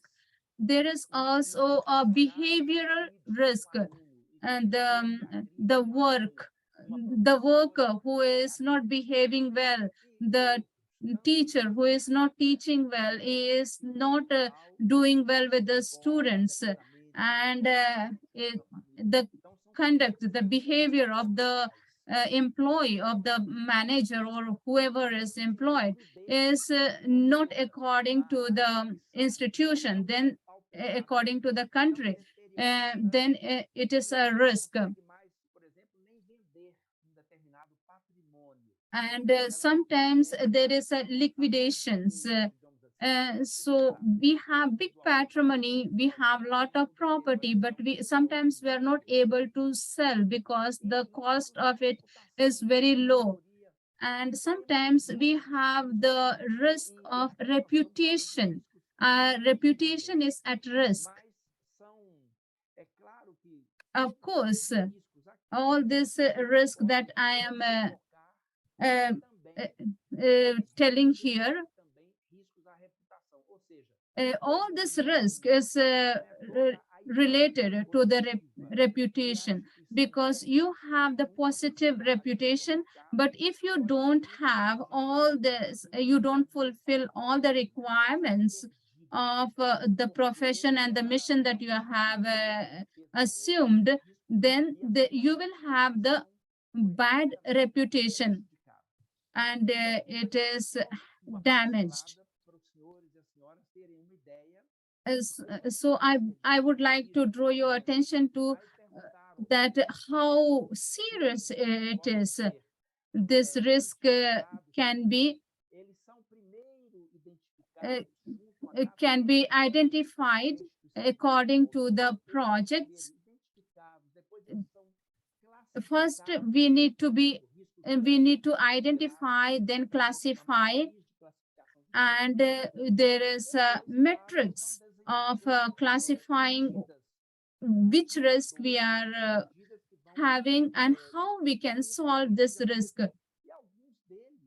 And some of them, for example, of liquidation and the market, we can be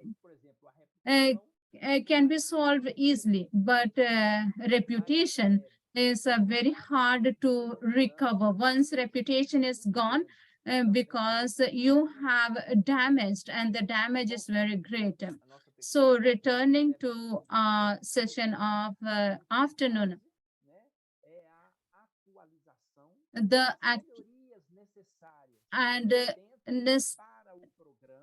so the update and improvements. So for this, we need metrics and internal community. We need to measure the update and improvements of every institutions.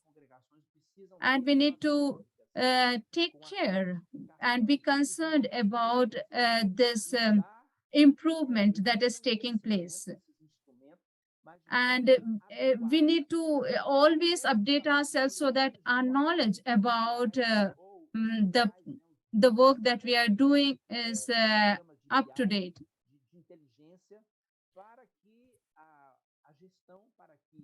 And this will help us to manage well and administer well, and implementation of the governance can be applied very easily. We need to have an internal communication first, and then the external communication. We need to measure the growth. that is taking place within each one of us. And this will bring us a great results. Then what happens in ecclesiastical entities? So what should we do to have this? To have or to implement governance, first of all, we need to have we need to give importance, or we need to stick to the principles. And how do we do this? Through the structures and role, and the structures and roles can be specified and unique, and without following industry or other business models. In other words, I would like to say, we need to create a model for our congregation. It is not necessarily to copy the models from other congregation, from other companies. According to your charism, according to your spirituality, you can build your own models. Sometimes we have a conflict of interest. What is this conflict of interest? One sister, for example, she has we can say that provincial council. Let us take a provincial council, and she has interest and in some areas, and she is responsible for the governance of the province. But she is also in charge of work, and since she is having a lot of work, and so there is a conflict of interest, because she has to govern the whole province. She has to govern her own area of work. For example, she is in charge of a school. She is a principal of the school. So will that sister be able to be impartial and deal with all the sisters equally well, as and also the school give that much of interest? So we need to have a structures and roles that can be specified and unique. And we need to have a honest review and readjustments whenever necessary.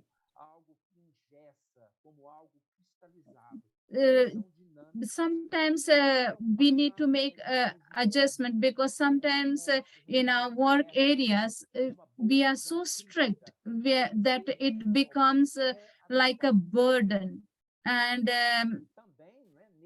it becomes outdated.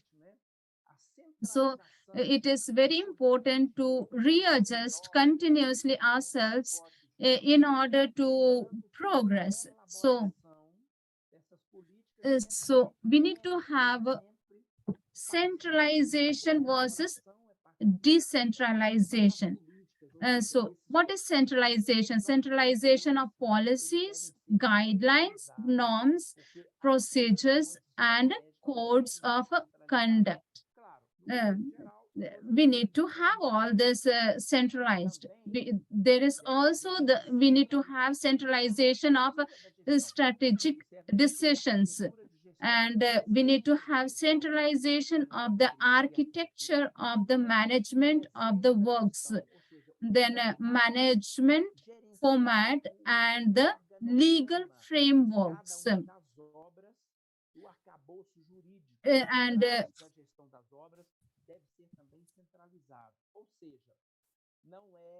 it is not a determined work or only that work.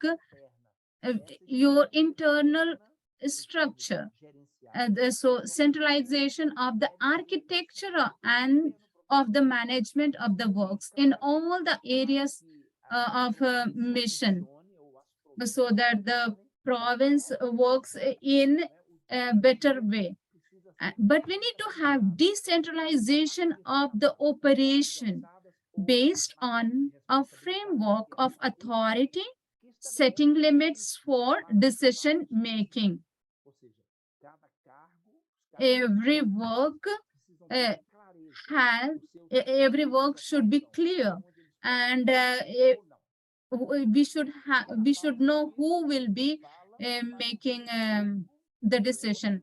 A small pause here, interval, just to think whatever you have captured so far, and you can express any doubts, clarification. Ok, há aqui uma pergunta em espanhol, vamos ver se eu consigo percebê-la ou traduzê-la. There is Primeiro a em espanhol e depois em português. there is a question in Verificar Spanish, la and información que she speaks about riesgos pueden existir en cuanto a lo legal y la parte in legal area and market area, adecuadas. and the conduct, the behavior.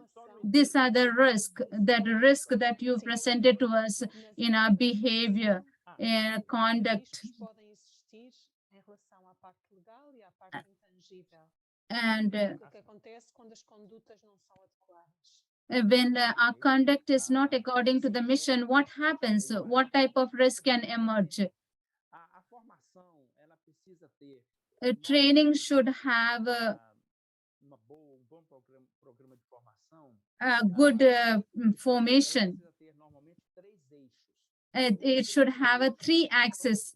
The first axis is spirituality of the congregation, your charism, Traços identitários. and your identity. Segundo eixo da Is a second importante que seja eixo axis of formation. It should be management of the governance. as lideranças precisam Leaders precisam should understand well para about the leadership, and so precisam entender das habilidades they need to know abilities serem bons líderes, and their abilities and their weakness in order to be good leader. And third axis is a technical axis, mainly because cargos mais técnicos. they have a technical work. One sister, Diretora de compliance, por exemplo, né? one sister, she is the director of compliance. Dar compliance. She needs to study about the compliance. She needs to understand about the compliance. What are the rules? What are the things we should to keep in mind? What are the roles of compliance? Então, a formação So the formation should be given. So all the formation should have mainly 3 axes or pillars, and this will guarantee the person is adequate for that profession. I will say later on. And also the monitoring. Monitoring is very, very important, very especially in the, ou seja, é preciso acompanhar. we need to accompany, we need to monitor every work, everything, every activity we are doing, so that we can notice very well the behavior, the conduct during the work hours and later on.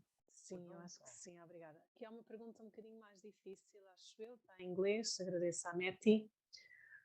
Onde O está? que é que podemos dizer acerca dos conflitos entre What do we say about the conflict? religiosas e as autoridades eclesiais? E qual é o Religious, impacto do clericalismo e da what is the centralização impact da of hierarquia clericalism? sobre a governança religiosa? Consigo? É uma pergunta. Sim. It is a good question, but it is very complex. And so saying in a general way about this question, actually the governance is done by many hands. It is the process, it is a synodal process to work together, it is of dialogue, to walk together. It is there is a probability that conflicts may occur, maybe internal or relational, and maybe with the hierarchy of the church. There is a probability of this type of conflicts to occur. But sometimes it will not emerge with lot of strength. It is not so powerful. When I said about the stakeholders map, the hierarchy of the church, for example, and the stakeholders, all the stakeholders that work along with the congregation, so that the governance program have the success, the progress. Let us go ahead, and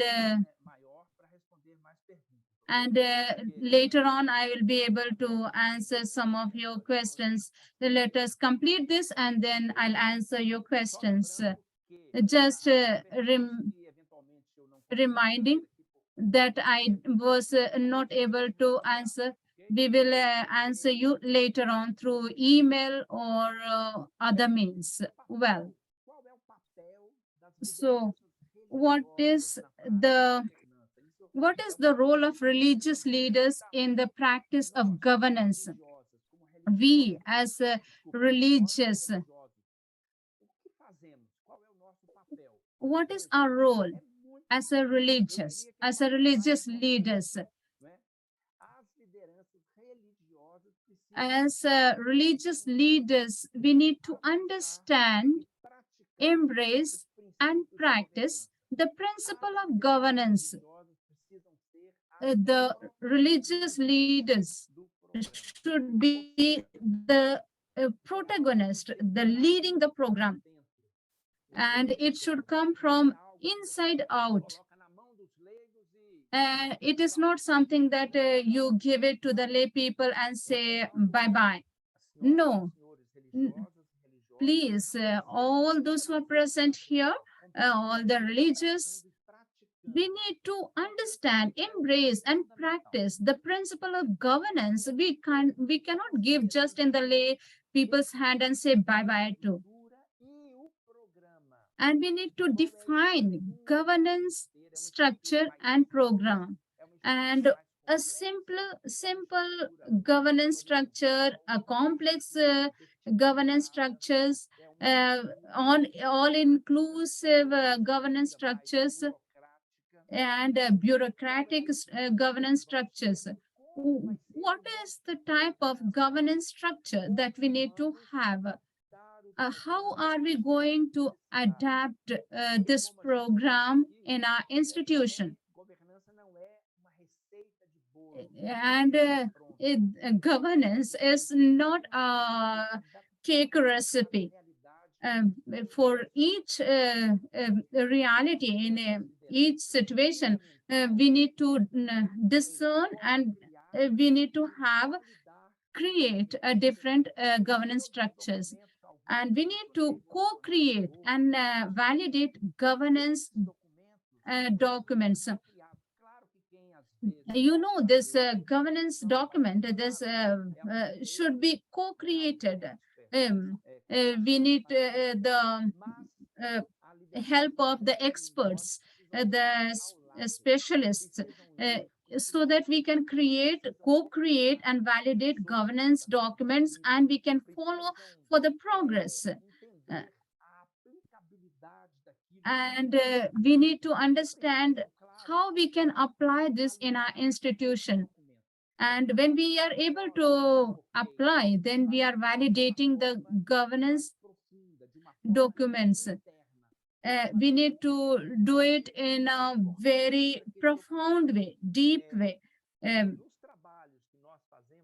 The works that we do in our institution, we find this type of difficulties because religious many times don't perceive this, the need for the valid governance governance documents.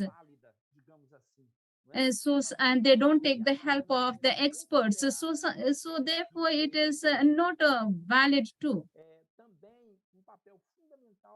And also, the main role of religious leader in the practice of governance is ensuring the governance program works and monitoring all the stages of the works. So monitoring and reviewing is very, very important in order that governance is applied. And this is the role of religious leaders. We need to accompany the reports that comes to us, and we need to question the indicators that is given to us. And we need to truly accompany, truly monitor, and very, very important role of religious leader in the practice of governance is to define training program. And so the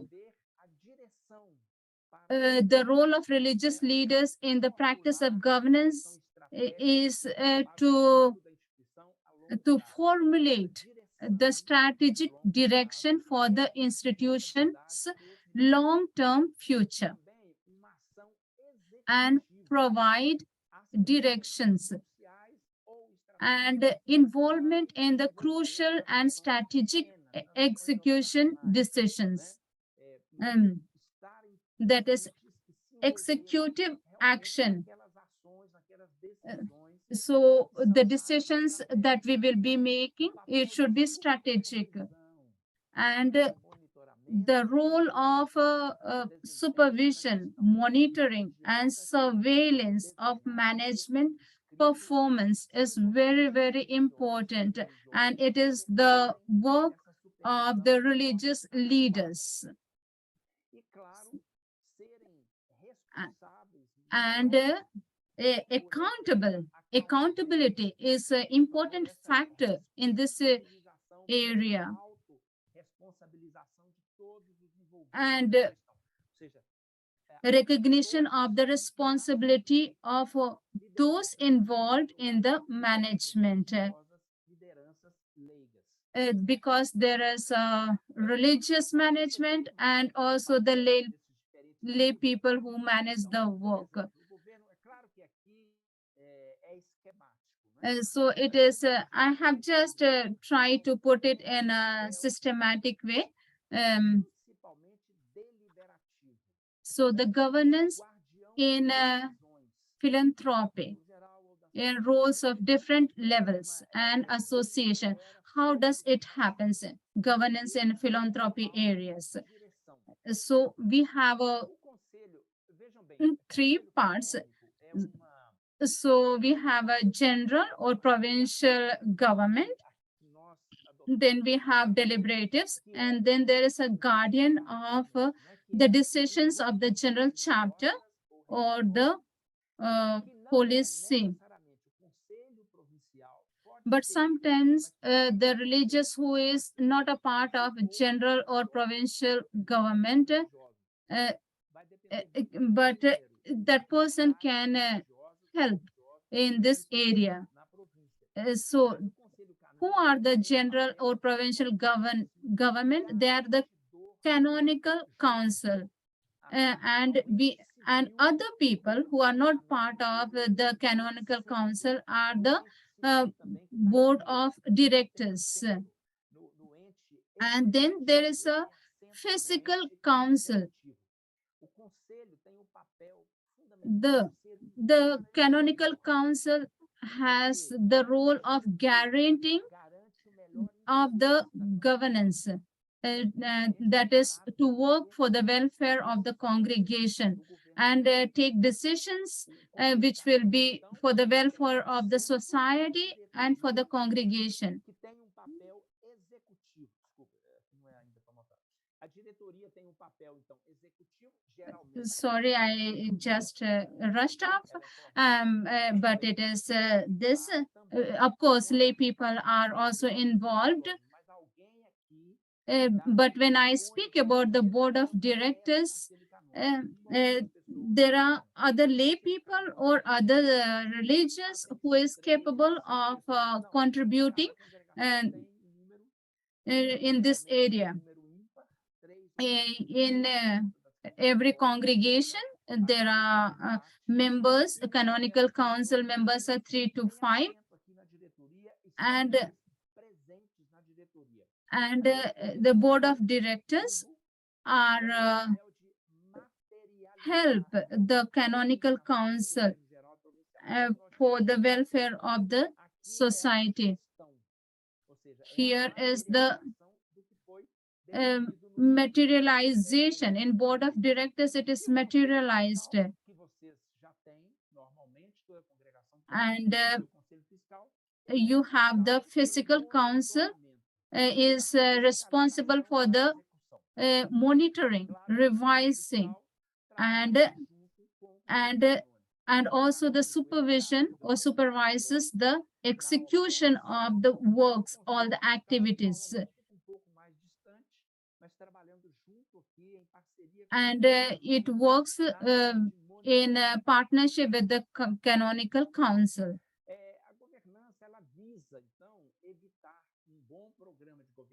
And so governance, what does governance do? Governance is to avoid conflicts between the civil entities and civil associations.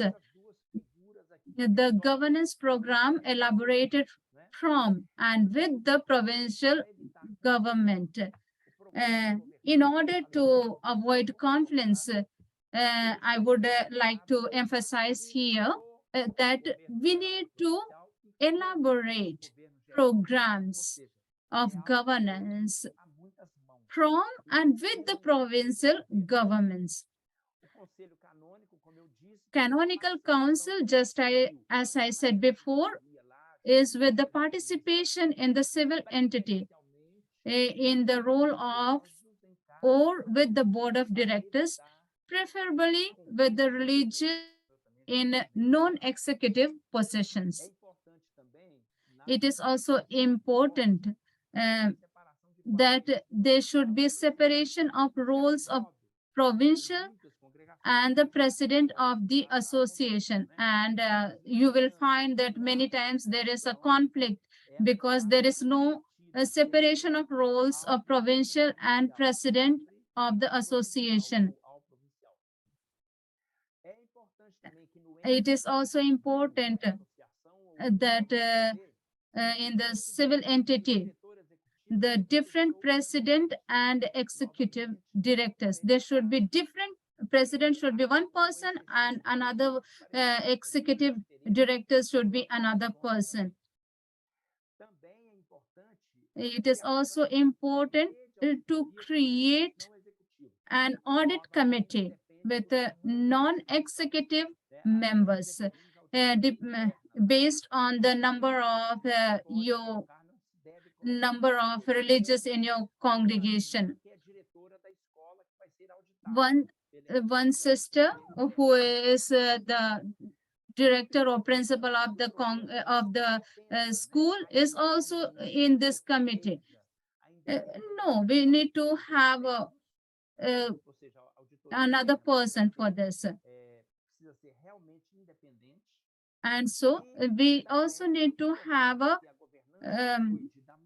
the governance should have the protection of the independence of external auditors. And we need to have the auditors who will reveal to us the situation of every institution, every congregation, and it should be fair and clear. And also maintenance of financial reporting standards. and adoption of codes of conduct of ethics in the institutions. So I would like to speak about the three pillars. What are the three pillars for elaborating and applying the instruments of governance in the works? The three pillars of governance. So according to me, there are three pillars that I would like to speak as the basis. What is the base, the essence? What is your base? The essence is your identity, your charism, the values and the principles and the mission. Other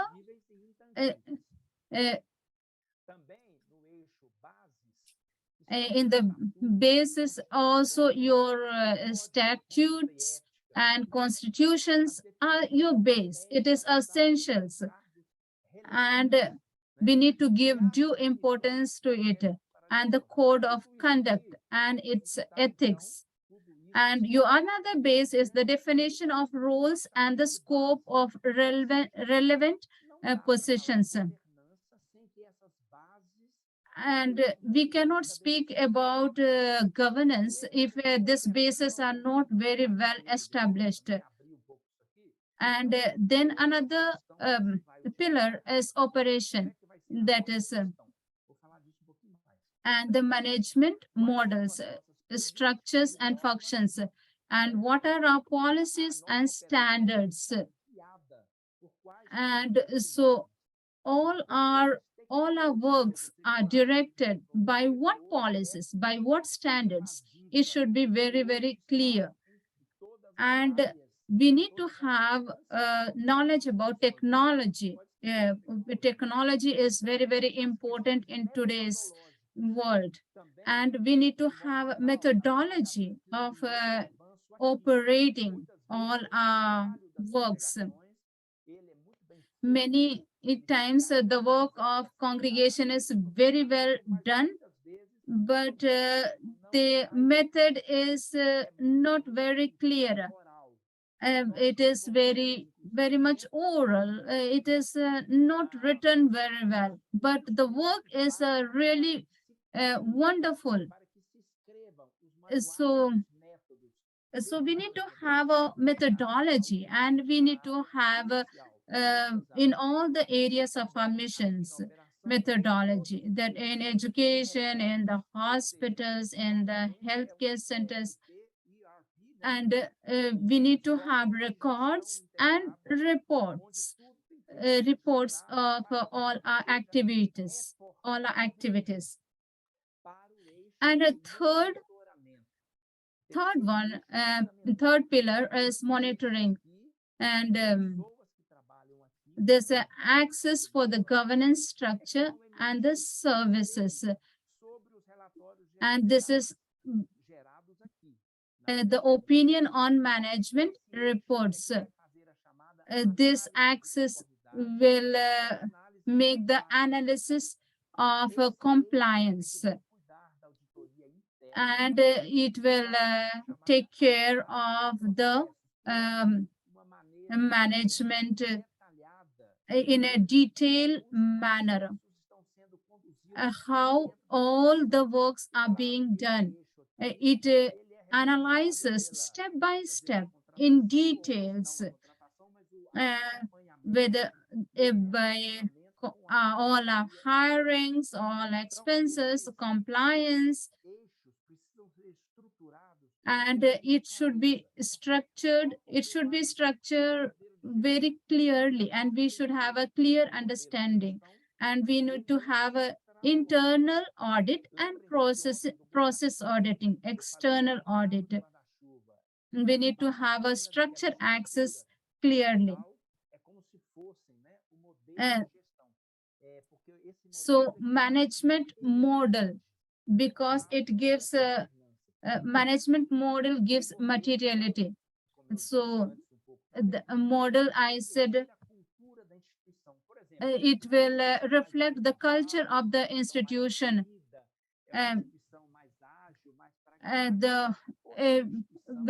what type of institution we are having. We are having pragmatic institutions. How are we managing our institutions? And it will reflect the culture of the institution. So the central of the governance project and sequence and materiality. Then what is the model? Model reflects the institution's culture, its values, mission, and purpose, how activities are organized, and how resources are used. All these are seen in the model. The model's objective is to contribute to the permanence of the works and the congregation or diocese through the improvement of the management of the works, educational work, health work, social area work, and pastoral work, amplifying their symbolic values. I have mentioned very little about the pastoral work, but it is very, very important. So management model gives us the perpetuity, perenniality to work, and also gives impulse to the work, all the works that is done in the congregation. One question we hear a lot, and just so some considerations that we can so first we are speaking about we need to have a formation, as I said before. If one religious is going to be the director of compliance, should have all the formation possible so that the person is apt for this work, and they will have all. And because it is very important, without understanding about the work, we cannot go forward. We cannot bring the institution to progress. So for the governance project to be implemented and obtain satisfactory and adequate results, some fundamental structural and functional condition, that is to composition of general and provincial government, adequate trainings, skills, and experience of each member of the Council of Religious throughout successive governments. If necessary, a specific program for training counselor can be implemented. This program will also serve as a basis for the preparation of the future leaders of the congregation. This is very, very important, because once the counselor or the sister has this formation, she will serve the congregation because she has this formation. And it is also for the preparation of the future leaders of the congregation. She will be the future leader of the congregation. And one of the assumptions we can have, we need to, the operation of the institution should be based on the governance practices and also the principles. For each member of the congregation institution, we have spoken about it yesterday, that we need to have this program well planned. I'm going very fast, but just to show you all this, some results of the Access Governance Program. if you are practicing this access governance program, then there will be organizational progress. That means the proper internal structuring and the institutional. There will be a reinforcement of identity, and there will be empowerment of each person of the congregation of the institution, and improvement of indicators. Because if you don't have if you don't reinforce the identity, the congregation will become weaker. One of the objective of the religious is to have a good formation so that they can so that can progress the congregation, so that the congregation progresses and also the person progresses in one's life. And it also emphasis on, we need to give more emphasis on vocation ministry, because sometimes we have so many other ministries that we forget about the vocation ministry. We need to give emphasis on vocation ministry, and also the cultural change that is taking place within the congregation, because our time is changing, and according to the time, our culture in religious life also is changing. And also the perennialization, the perpetuation, the longevity of the congregation. So how the governance and the future of the it is governance of the future of the congregations and the ecclesiastical entities. I have already spoken about the vocation, because many congregations already ask us, we don't have enough vocations. So we need to have a change. We need to have a current mindset is that there is no vocation. So we need to have a change. We need to change this thought. We need to have a change of communication. The way we communicate with each other, it has to be changed. We need to have improved management so that we may have more vocations. The youth, young people who come to our congregation feels at home, and they are able to be transparent with you. And so I would like that congregation should reinvent themselves and in an adequate way. Congregation should reinvent oneself in adequate way, in a correct manner. And we need to have a vocation. We need to have a vocational communities, because the vocation is the responsibility of a whole congregation, not only of a few communities, but the whole congregation.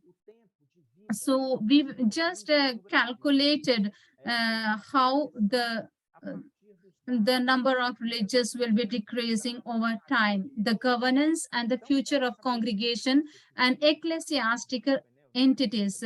I'm sorry to say this, but it is not a truth, but this is how we have calculated. If you don't reinvent and you don't work for in vocation ministry, and if you don't do any work towards it,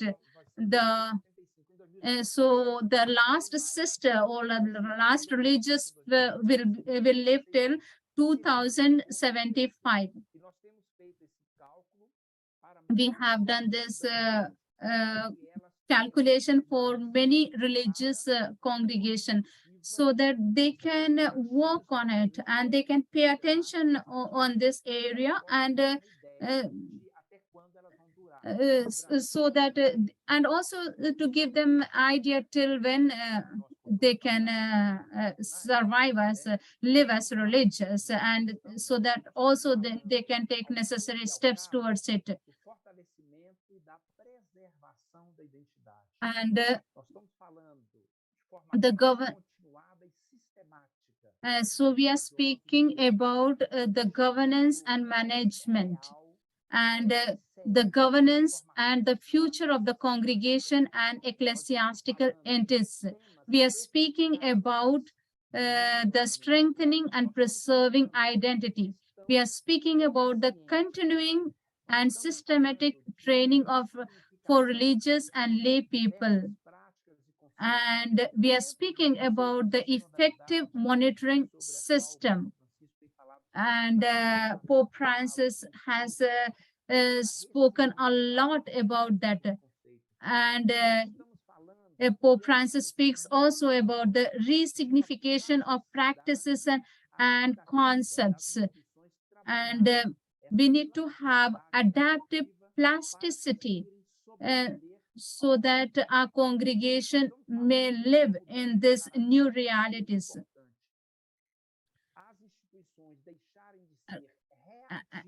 And there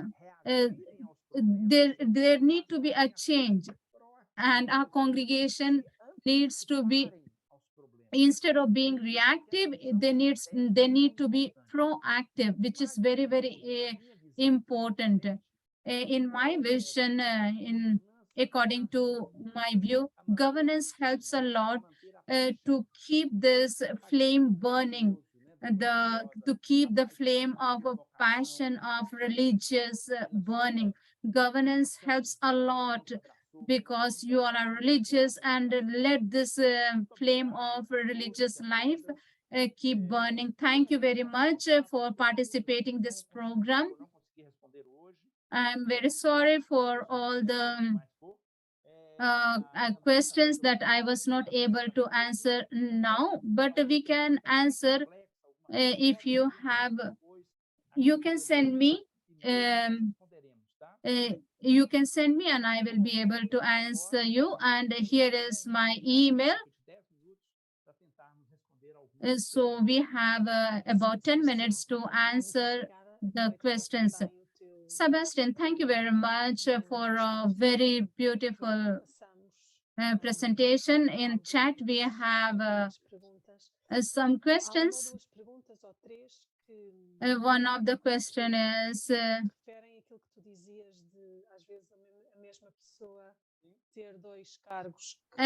the same people having two different roles. And provincial, she is provincial, and she is the president of the institution. So can you speak what are the benefits and advantage or disadvantage of this? Can you emphasize about this? Can you highlight some of the points? And also about the council. Just as I said, all these issues will depend on the size of the congregation. We cannot define for all congregation because the size of each congregation is different. Because suppose I wouldn't like that one person having 2 or 3 charges. It is not nice. But we need, before saying all this, we need to see the reality of each congregation, and accordingly we can decide. And we need to also pay attention to that each member is given importance. We should be impartial. We need to have a different person for the different work, because sometimes when there are 2 different persons, there is a conflict. So this is the disadvantage. The different persons are responsible of different works. There is conflict. So we need to analyze for oneself, discern for oneself till where we can go, what I can do, what I cannot do, what are my capabilities, how much I can give of myself. And one should be very clear about one's role. Uh, because many of the conflicts can be resolved if one is aware and discerns what one can do, what is, and if the role of each person is well defined. Muito obrigada, Sebastião. Thank you very much, Para a Sebastian. pergunta, faço duas e assim respondes. And Podes esclarecer bocadinho mais o que é preciso centralizar e o que é preciso descentralizar na governança? what we need to centralize and decentralize. Se seria possível conhecer exemplo concreto de projeto Can you give com congregação? some concrete examples about this? We would be grateful if you can do that. Centralização e descentralização. Centralization and decentralization. It is very complex. All that is strategic should be centralized. Centralization of a strategic decision is very, very important. Remembering what I said, when we speak about centralization, it should be done in a group with the help of experts. It should be participative. It shouldn't be done by only few people. We need to do it in a participative way. In general governance and also in the provincial governance. It should be participative. And decentralization of the operation based on the framework of authority, the works, the management, this can be decentralization. And the limits should be well defined. And each one should know one's role, and it should be well defined. This is an office or this administration. It defines well all these parts. So whatever is strategic is centralized. Concreto, tens alguma iniciativa, alguma proposta? In Brazil, we have different projects. And I would like that people come in contact with me, and I would be able to answer their questions. And we can share some of the data that we have. I am also somewhat religious, and I would like that you write your questions in email, and we can answer you based on your realities, your situation. So last question to you, Sebastian. What about the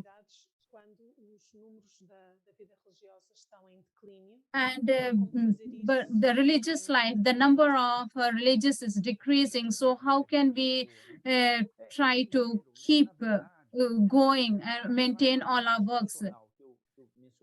The analysis that I gave you, and the number is decreasing. It is in fact a sign, very clear sign, that governance programs should be practiced by all congregation, so that you work in all the areas and you don't focus only on some areas, and all the areas should be monitored. And you can see the number decreasing very drastically.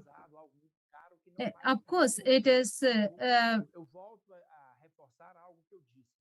As práticas e os the princípios são mais practice importantes and do que principles a are very, very important than the structures. Sometimes we don't give so much importance to the practice and principles, but the structure becomes very, very important to all of us. It is when we give importance to practices and policies, then it becomes a brand, it's a mark. Se nada for feito, If we are not doing in this area, and if the things are left as it is now, then probably the decline will go on, and probably all the charitable works, all the congregational work, institutional work will come to an end. Sebastião, obrigado. Sebastian, thank you very much. O chat também é testemunha disso, muitos agradecimentos. And in chat also, we see so many people thanking you for the beautiful program, for very enriching program that we had. And it is very, very important for consecrated life. And I will give you all the material and the information, and also it will be online too, so that our congregation improves, and we will be using the governance in our congregation.